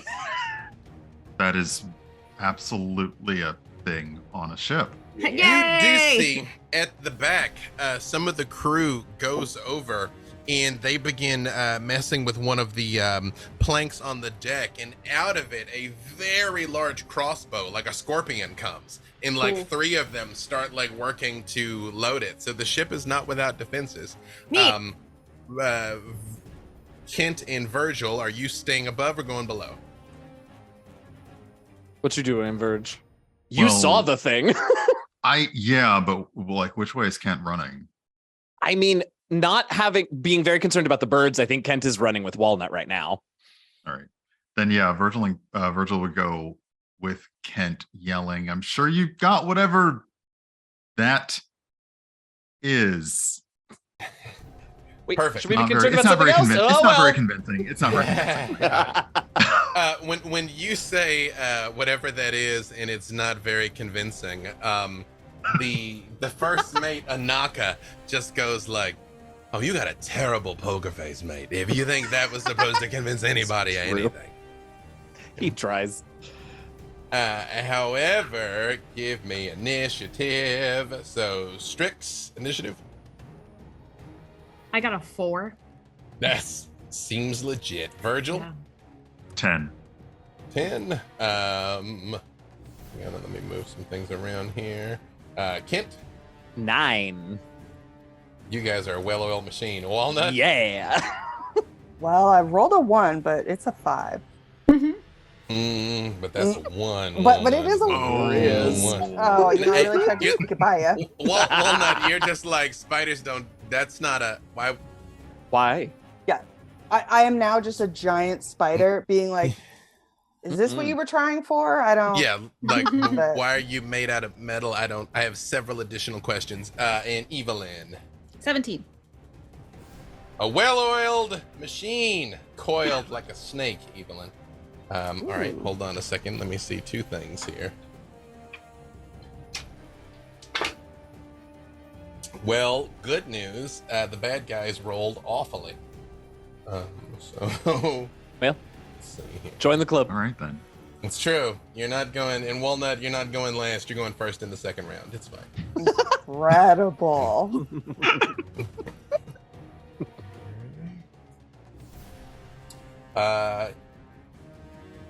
Evelyn, I'm actually going to let you hold your action because your adversary has not revealed itself yet.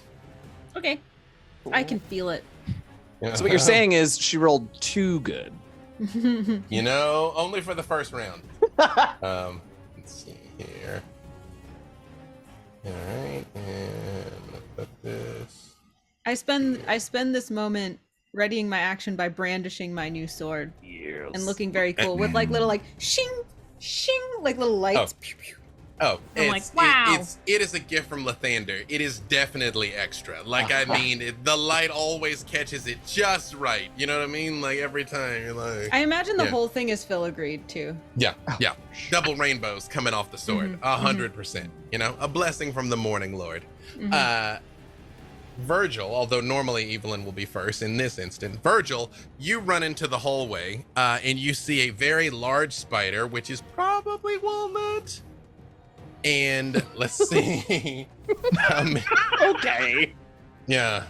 A bunch of these metal spiders. And you see when they look at you, all of them, like, their eyes start flashing in a pattern. But Virgil doesn't actually see Walnut down here? No, Virgil sees a giant spider because she wild shaped. So Cool. Yeah, so that's a good assumption that's probably. You've met before. That's Yeah. good, that's the thing that happens. So yeah, I like the blinking angry metal things. Virgil will just open with magic missile. All right. Solid Have at it. start. Well, yeah, it's a magic missile, always hits. So go Get a straight to the damage. baseline. Okay. Let's see. Big damn. I'm ready. Oh, wait a second. I did not roll enough because there are more of those. Roll Ooh, all but the a damages. nice roll. Like I said, I have no preference if you want to physical dice or digital dice.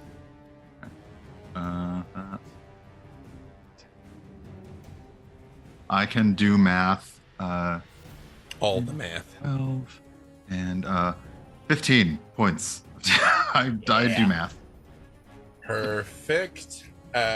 You see the magic missiles come hurl out and just like slam into this thing, and you see a couple of its legs come off, but I mean it does not go down from this barrage. Anything else from Virgil?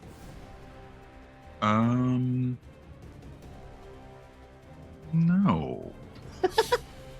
Outside, Evelyn and Strix, you all see this seeming asteroid comes and gets right up next to you, and it actually comes over your ship and rotates over, where right above you, you see the deck of another ship directly above you. And on it, you see several pale figures. Oh, hang on, I'm breaking everything. All right. Several pale figures. One of them holding something in his hand that looks like a cone. And as they come closer, you see there is a shimmering where the air around these two ships interlocks. And they're right up over you, and they're looking down at you. And he just says, I knew that you'd be coming out of here at some point. Shut down your helm and heave to. This here ship is stolen property and we'll be reclaiming it now. Stand in our way and you die. This is your only warning. And you hear a click and a speaker plays, and you hear the captain's voice. When I took the Light Fantastic on, I absolutely asked to see the ownership papers. They certainly look legitimate. Oh my God, what's that? And it goes off. That was so much. However, Evelyn, since you were the one holding, I will let you act now. Are they coming toward us? Like they are moving toward the ship? literally over you. Like they are flying in parallel, like the two decks of. But you see, they're standing on the deck of their ship, and you're standing on the deck of yours. But they're right over you as you're going through space. Evelyn will be. It's all a misunderstanding. We have the manifest. So don't worry, you can go. I want to persuade them. Manifesto, what sort are you talking about, lass? Yeah, you can go ahead and roll your persuasion. This is one of those things that you warn Chad about. Like, don't backseat because they'll make stupid decisions. Yep. 19. Big choices. Big choices. This is what we're here for. That's right. Just giving like my biggest assist sunny her. smile. Just like, see, no problem. Like, I want to be behind her and like kind of assist her, but like intimidation. like yeah, no problem. Evelyn, in all of your accoutrement, do you have any clear symbols of the Morning Lord on your person? Yeah, he signed my cloak. Oh my god. Yeah, you're like, you can't get that one. You see his eyes narrow, and he just sort of looks at you and he says, of course the servants of the Morning Lord would be out here lying and attempting to deceive. I'll do ya a kindness, lass. I'll kill you first. And he pulls his lips back and you see long fangs come down and the entire crew goes as you have been beset by vampirates, as voted on by the good players of Idle Champions. Now, because Evelyn is an absolute wrecking ball, and I know we'll dispatch these things pretty quickly, I am gonna have that count as your action. But I knew what I was doing. Yeah. I knew what I was doing. But I will give you a bonus action. Oh, well, you're gonna regret that because guess what? I knew my what this new was. sword, I know Evelyn. the dancing sword, aka butt hander. Let me read you what it does. You can use a bonus action to toss this magic sword into the air and speak the command word, butts. When you do so, the sword begins to hover, flies up to 30 feet, and attacks one creature of your choice within 5 feet of it. The sword uses your attack roll and ability score modifier to damage rolls. What a coincidence. They're 30 feet away. Isn't that strange? What? Butts! You see, it goes streaking in a glorious golden light that is just the worst, Strix. You know? But she did scream butts, which is like one of Strix's best days of her life. It's true. This is how I win. This is how I win Strix to Lathander. No, Yes, the plan is working. just butts. Yeah. All we need is more butt-based humor. She'll come around. I rolled a 2, but I have a +10 because I'm so warrioress. So I have 12. Does that hit? The guy who said Lathander was bad. You see it goes towards him and clangs off of his armor. And he just looks at it and goes, bah! If that's not but all the difficulty and resistance we'll be encountering, then I think we're in for a short night. And Your butt will be in our hands soon. Good. That's good. You did great. Unfortunately, they're all gonna attack now. And there's a bunch of them. And this is not a particularly target-rich environment. So here's how I'm going to do this.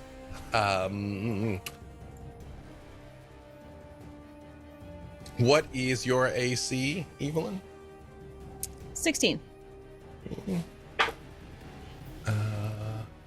They did not roll particularly well. That's good.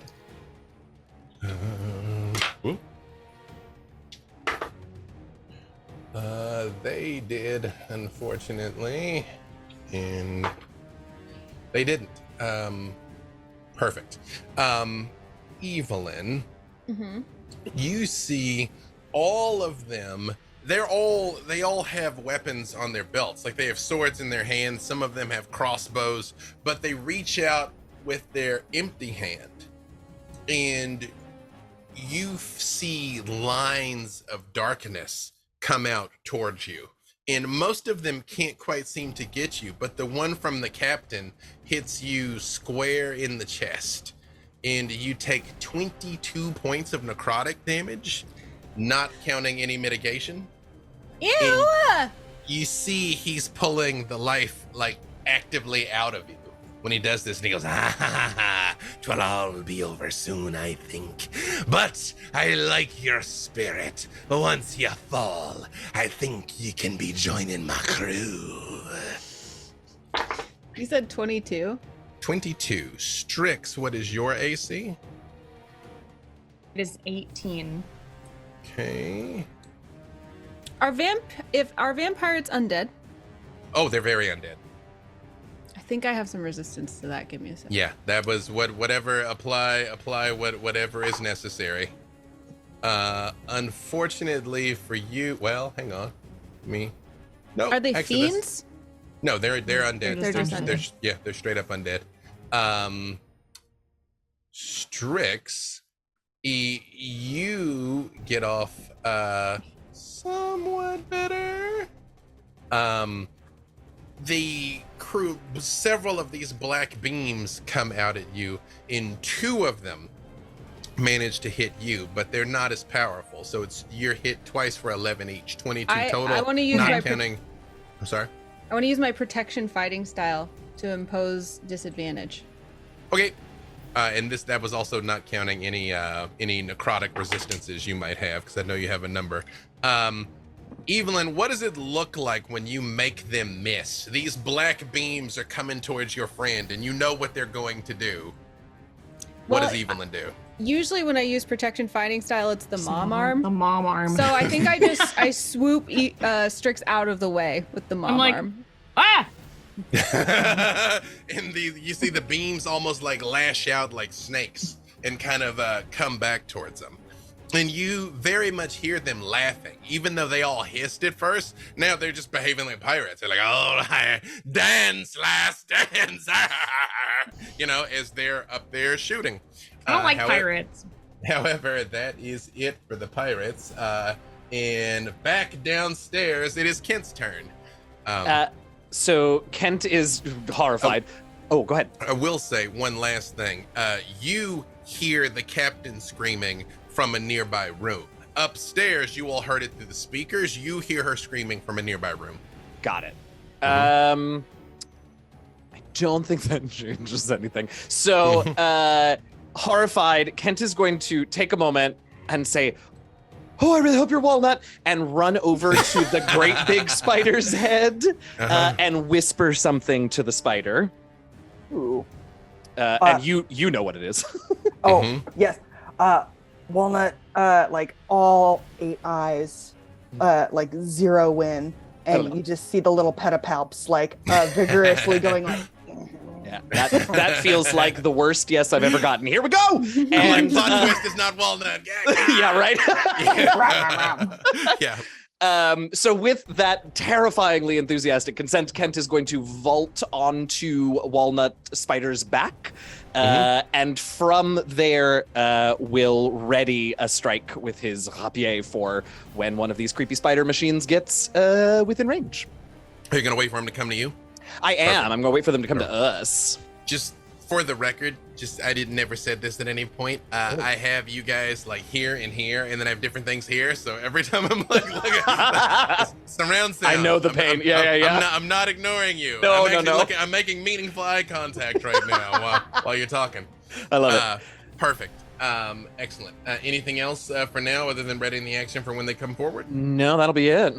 Well, they're gonna come forward. So Great. I will. I'll go ahead and let you resolve your attack now because they all come crawling down the walls here. Heck yeah! So that's a 29 to hit. More than enough. And all right. Do you want to attempt to hit the one that Virgil already damaged, or a fresh one?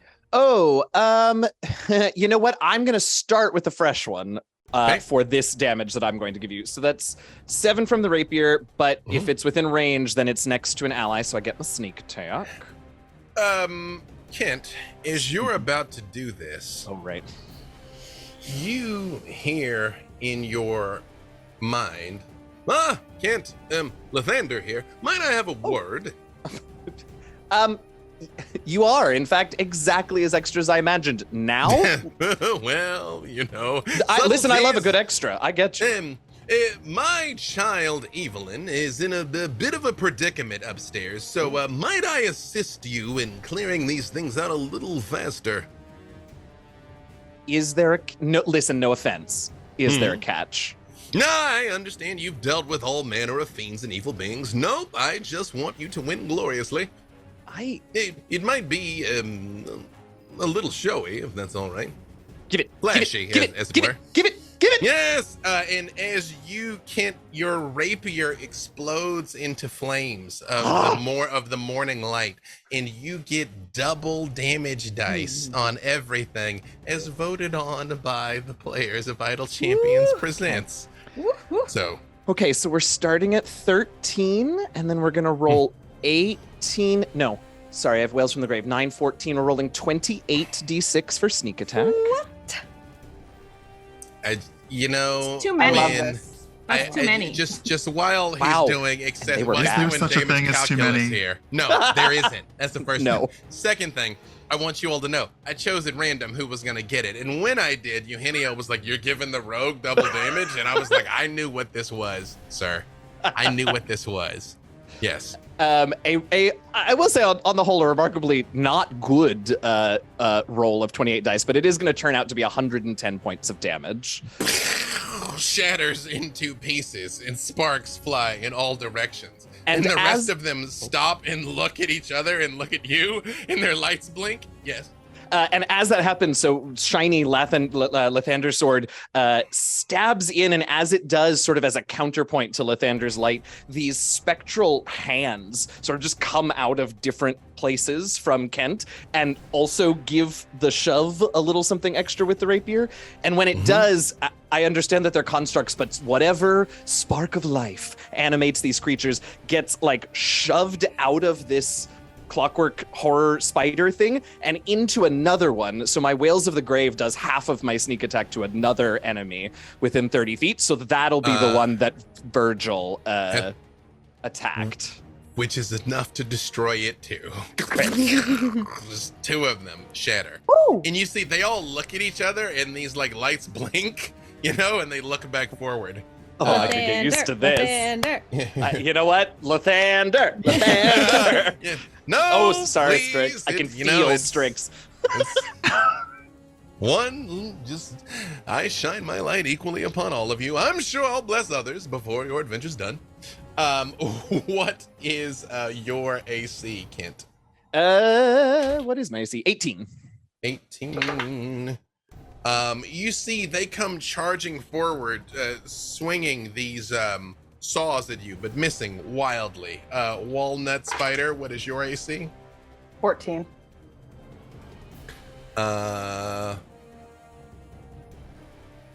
One of them manages to, hang on a second, sorry. Oh, wait. You see one of them from down the hallway shoots a bolt of lightning out of its central eye that hits you for 7 points of damage, Walnut. Rude. And Virgil, what is your AC? 13. One of them comes at you and, hang on a second, swings with its saw blade, missing catastrophically with a 1, but proceeds to bite you and attack with the other saw blade for 14 points of total damage. All right. Is that that bite's considered a melee attack? Yes. Then as it sinks in, basically a spark actually comes from the wound and arcs back at it, and it will take 17 lightning damage and needs to make a strength saving throw, DC 18. It does not make that save. It is like an arc explosion from where it bit Virgil and is just immediately blown back. Just and it like shoots down the hallway. You all of you feel the ship go like it just stops. That sounds bad. I'm pretty sure we're supposed to be moving. Virgil. I didn't do that. Over the comms, you just start hearing a metallic clicking noise. It sounds very similar to the noise that Thrycreen was making, but it is clearly metallic though. And up on the deck, you see the other vessel slows down as well and says, "I dead in the water. I thought that it would be best to just surrender, did ye?" However, Strix, it is your turn. I don't like pirates. I don't like their pirate antics or their pirate vernacular. Yes, get them, sick them. You tell him. So I'm on the deck. I can see how many creatures can I actually see 30 feet from me? There's 14 of them. There Okay. looks like there's 10 crew, the captain, and 3 that are wearing robes that make you think they're probably of some sort of magical sort. And they're Okay. kind of sprinkled across the deck, but they're all 30 feet away. I would like to mass polymorph 10 of them. I'm going Ooh. to focus on the crew because I don't think they're very smart. Okay. Because they have to save a wisdom 19 check. I'm gonna roll 2 groups of 5. They've got a big ol' 0 to their wisdom, so That's what none of them make it. Great. Oh, So wait, hang on, let me just... Nope, they're not immune to it or anything of the such. So, yep. Well, So- what happens? 10 of the crew turn into baby chicks. Awesome. Little They're green like- baby chicks. They're just like, ah! Beep.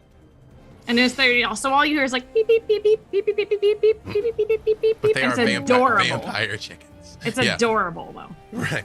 You see the remaining 4 are horrified by this. They're like, what foul sorcery have you done to the crew? And I'm like, yeah, little cute peeping beepers. Anything else from Strix, having taken 10 of them out? I'm like, look at her little cheeks. They're so cute. And that's my turn. But it is a concentration spell, so I have to concentrate on keeping all 10 of them as baby chicks. Indeed. Perfect. Meanwhile, back downstairs, Walnut, since I'm not so cruel as to not have you act on a 1, simply act last. You have seen everything that has conspired before you. Wonderful. Are there any of the mechanical spiders left in this room? Oh, yes. Yes. Oh, there are? was there How were many? 7 of them total. 2 Okay. have been destroyed. Oh. I will say you only see 6. Well, you see 4 that are remaining. 1 that is damaged, 3 unharmed. Okay. So, okay. Oh boy.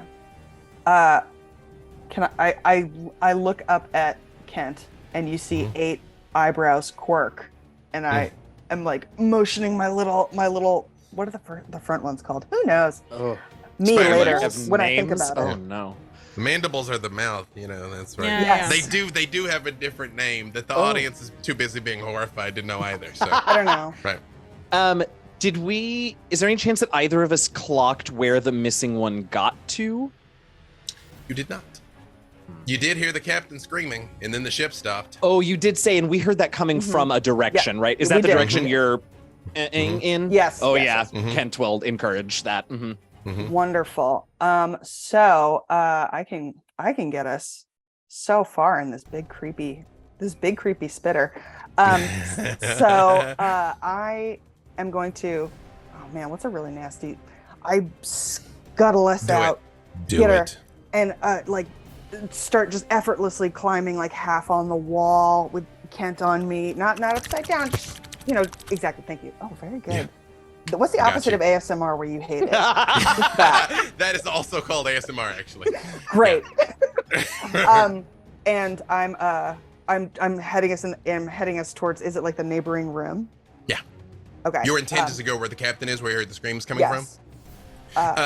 As you come into the room, you see, like she described, a chair.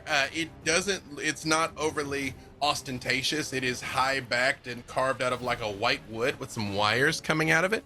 You see the captain is standing against the wall, clearly with her hand on her neck and blood coming from it, but shooting firebolts at a spider that is on the chair, and you can see its legs are connected to the wires now, and it just Right. like is looking back and forward and like blinking its red eye, and you hear over the comms like, So I start to come through the door with Kent on me, and you need to know it's like all the legs just kind of like curling around the door frame, and she gets her big, massive thorax in there. The full Shelob thing, exactly. where she comes out. Yeah, oh right. yeah, you're best welcome, spider Internet. content. Yeah. And she's gonna do a web ranged attack at the spell jammed mechanical spider. Have at it. I assume none of you speak Thrycreen, correct? I mean, I don't know. You guys have been all over the place. You never know what you've picked up along the way, but Not yet. Walnut does have a friend that's a Thrycreen, but cannot speak to it. So. Yep. Great. I'll just do one of these. Oh, come on, bud. A 10. It's you're riding and you got a tiefling on your back right now, and like things a little off and just the glob flies a little wide. You can 100% blame me because there's no chance that I'm not rodeo bull riding this spider. This full Doctor Strange. Oh yeah. Mm-hmm. Oh, can I flavor it real quick? Absolutely. So when they came in and she saw like that the captain got immediately, Walnut, much like Charlotte from Charlotte's Web, shoots the web and it just says "some captain." You can just sense the sarcasm. She looks at you and she goes, "Hey, come on! Like, what? How was I? We had to go, and then I was just jumped. Okay, we can talk about this later. We can talk. Okay. Calm. Getting a little woozy. Is it Kent? I don't know where you found this giant spider. Getting a little lightheaded, Kent.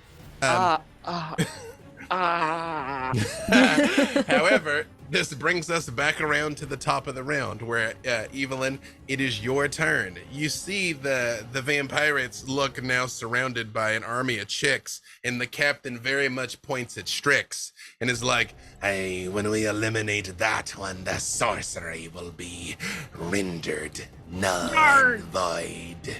Yar, yar, yar. That's what I say back. Are you mocking me, tiefling? Yar, yar, yar. One of the mages is like, "How does she know our language?" And he's like, "Shut up, you buffoon." But Evelyn, it is your turn. Again, 30 feet straight up.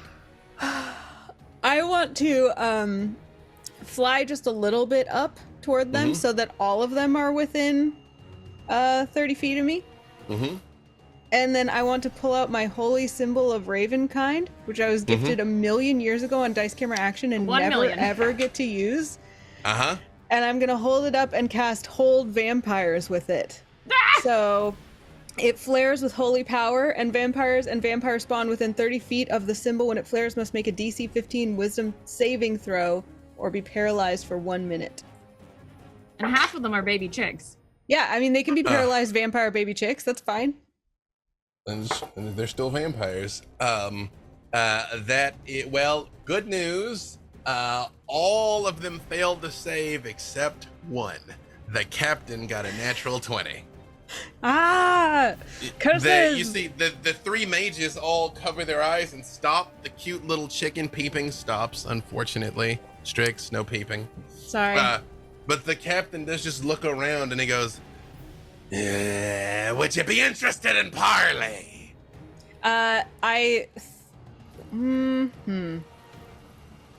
You seem to have me at a disadvantage. It would be the honorable thing to do. Evelyn's sword actually had been, the one that was floating had been traveling toward his neck, but as he said that, it goes like at his neck. She's like, "Okay." Aye. Good. I assume you, being a strong sort here, can speak with some authority for these people, eh? I mean, yeah, sure. Hear my terms. I shall let you and the crew go. And at some point, the good captain and I will balance the books somewhere along the way. What does balance the books mean? Does that mean you give us the ship and we go on our way? Because that seems like the position you're in. You can go. And don't come back now, you hear? Don't take this the wrong way, but hopefully our paths never cross again, eh? I hope so too. Have a nice day. Bye. Don't have a nice day, Yar. You see, he turns and looks at you like he wants to say something sassy, but then like very much understands the situation he's in and is The like, sword's like, And I'm like, Yeah. baby tricks. you see, he just sort of looks at all of you and he just goes, and waves, and you see the ship shimmers and vanishes. Bye-bye. Evelyn, through your innate sense of the undead, you realize they didn't teleport away. They're invisible, but they are leaving. It looks like it's just gone. But She's you going like know this at they're- them. Yeah. But they are definitely beating feet out of here. Okay, vampires are gone. Meanwhile, It's all okay. downstairs, Virgil, you are alone in this hallway now with 4 of these things, one of which is damaged, 3 that aren't. You heard the commotion coming from the nearby room because the captain was not being subtle about it.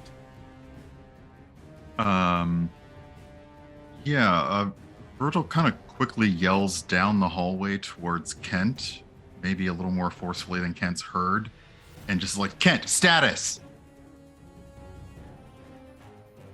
You are muted, Kent. Sorry, you're muted. You I hear yelled the nothing. shit out of that too. Yeah. All right, well, I tell him that the captain's injured, but we probably have it mostly kind of under control in exactly those words. I'm like, wait a Sounds minute, fantastic. hang on a second. If you were gonna put some pizzazz on it, like, I mean, I know it's late where you are, but we still need some pizzazz. Virgil! The captain's kind of hurt, but I'm sure it's fine. Yeah, it's probably fine. Do you know medical care by any chance? Woo! Oh, Walnut And, can give him a bit. Uh-oh. You just, you just hear like the words like splendid, almost like pleasantly curled, running back down the hallway, and Virgil turns towards the oh gosh, what are we facing again? Mechanical Clockwork spiders. horrors. Clockwork Oh, horrors. They are mechanical I- spiders. You know, but it they're sounds called better when I clockwork say horrors. mechanical spider, but ooh. I agree. That is the actual horror, to tell you the truth. Yes. And yeah, Virgil just kind of like eyes all of them, takes and kind of reaches into his cloak and pulls out a fan and just kind of, I'm not going to do it because it's loud on the mic, but unfurls it and waves it forward and casts chain lightning. Ooh. Oh, the practicals, I love it. It's true. What is the save on that? Dex 16. They do not make it. Alrighty, let's see here. And there were There's 4 that there were 4. One of That's- which is damaged. That's perfect because Mhm. that gets. Let's see here. Do all of them take? Yes. All right. Let me do this. That's a lot of dice. If not now, when? Let's see. That is 36 points of lightning damage, and it leaps from the first target to 3 other targets. It is not diminished. They're all. Oh yeah. Oh yeah. So yeah. From the fan, like there are little metallic tines along it, and you just see this arc form across them and shoot out in a single bolt towards one of the clockwork horrors, and then leap from one to the other, arcing around the room. You know what? You describe what does it look like when Virgil destroys these things down here? There's a look of satisfaction and a little bit of surprise because different rules. He wasn't sure if lightning was going to do anything at all. And then there kind of is this smug satisfaction. And then at the end of it, there's a kind of annoyance because Evelyn said that they let the other pirates go. But yeah, Virgil's basically just kind of gleefully staring at like sparks and metal shards and just like, yeah. Up above, on the vampirate's turn, Evelyn, you are aware they are leaving. back below, Kent, you hear coming from out in the hallway. I smell ozone and hear giggles of glee. Did you use the fan? Yes. Yes, I'm sorry I missed it. I mean, let's stab the spider that's hurting our captain with a nice. I guess. If you want. Mostly I'm upset I missed the fan. He so rarely gets to pull the fan out. Yeah, so I'll just sort of lean over while and penmanship on the web is incredible as I'm stabbing. Up as you say this and you draw the sword that is still gleaming and bright. Oh, yes. You see the spider flicks its light at you again, and all the air on the ship turns off. Oh. And all of you cannot breathe. Ah! You can make the attack, but make it with disadvantage. Yeah. Hold on one Don't second. like that. Hold on 1 second while I You are all leave. exposed to the crushing cold vacuum of space. My exoskeleton. No, that ability does not make me not have to breathe. Okay, here we go. You're like, my chitin. I'm a chitin. Oh no, well, it's only a 15 to hit then. Let's see. 15 is not enough. All right. Kent, Ooh. as you sort of narrow your eyes, trying to conserve your energy and hit and clang off of this, and you hear a rumble come from it that you think is probably laughter. But I believe at this level you have another attack, don't you? I could. Yes, I thought to thanks. Bonus action. Yes, I can try again with my bonus action because I didn't have to leap upon a spider this time. Still disadvantage though. Well, and it's still a 15 though. Hold on a second here. Sorry. Whoop. Fortnights don't exist. Hold on.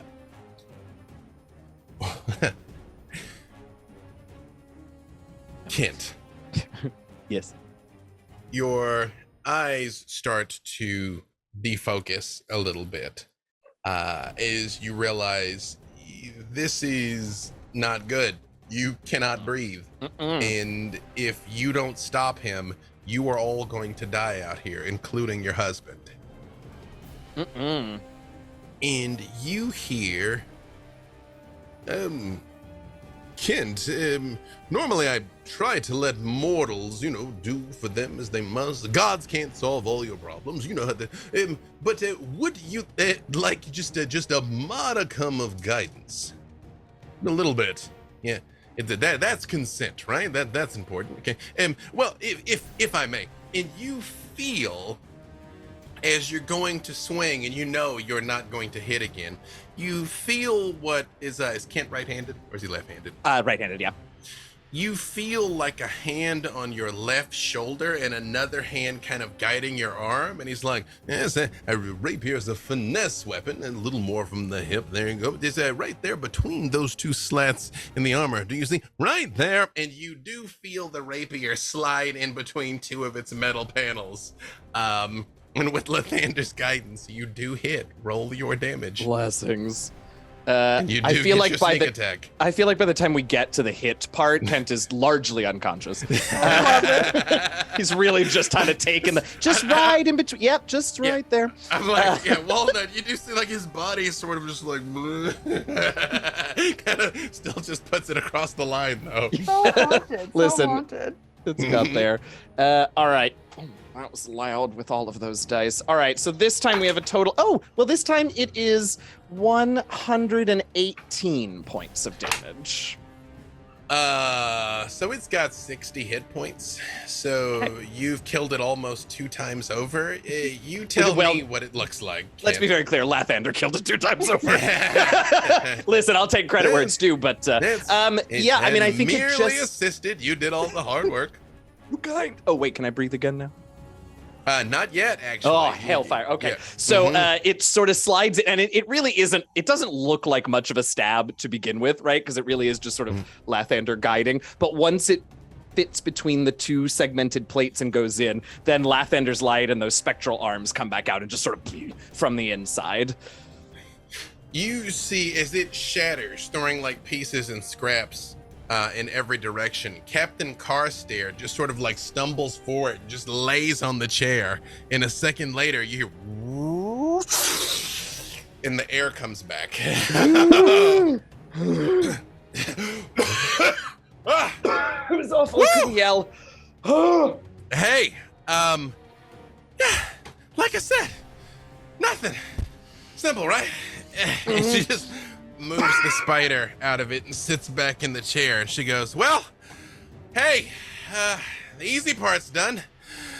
Why don't we go find us a sextant, not a sextant, although after all this, I both. Woo! And there is a good place for us to stop. So, thank you all so very much here. We are off to the races, literally launched out into space. But before we go, important things that I need to clarify. Who won the giveaways? But now I'm stalling. I'm gonna say the special things first because I can, you know what I mean? Because there's two people who are about to be very happy, and you'll be happy in a couple minutes when I finally say it to you. First of all, thank you to Luca and V for producing this episode. They're here in chat with us. We've been looking at them the same time. Thank you so very much.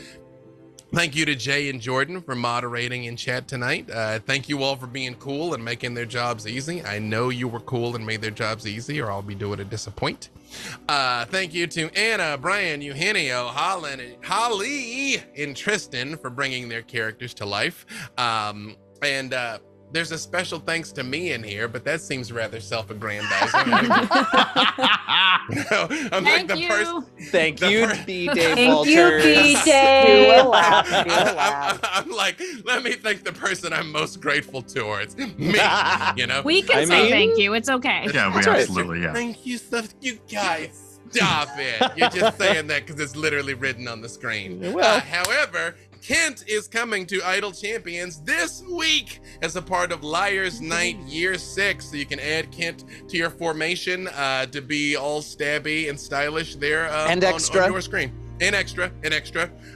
Votes for next week to affect things begin as soon as we're done here at 7 o'clock. We'll see you all next Monday at 4 p.m. That's it. I'm not forgetting anything, right? Like, that's it, right? We just can say, we just sort of... Yeah? Oh, V is feverishly waving me down.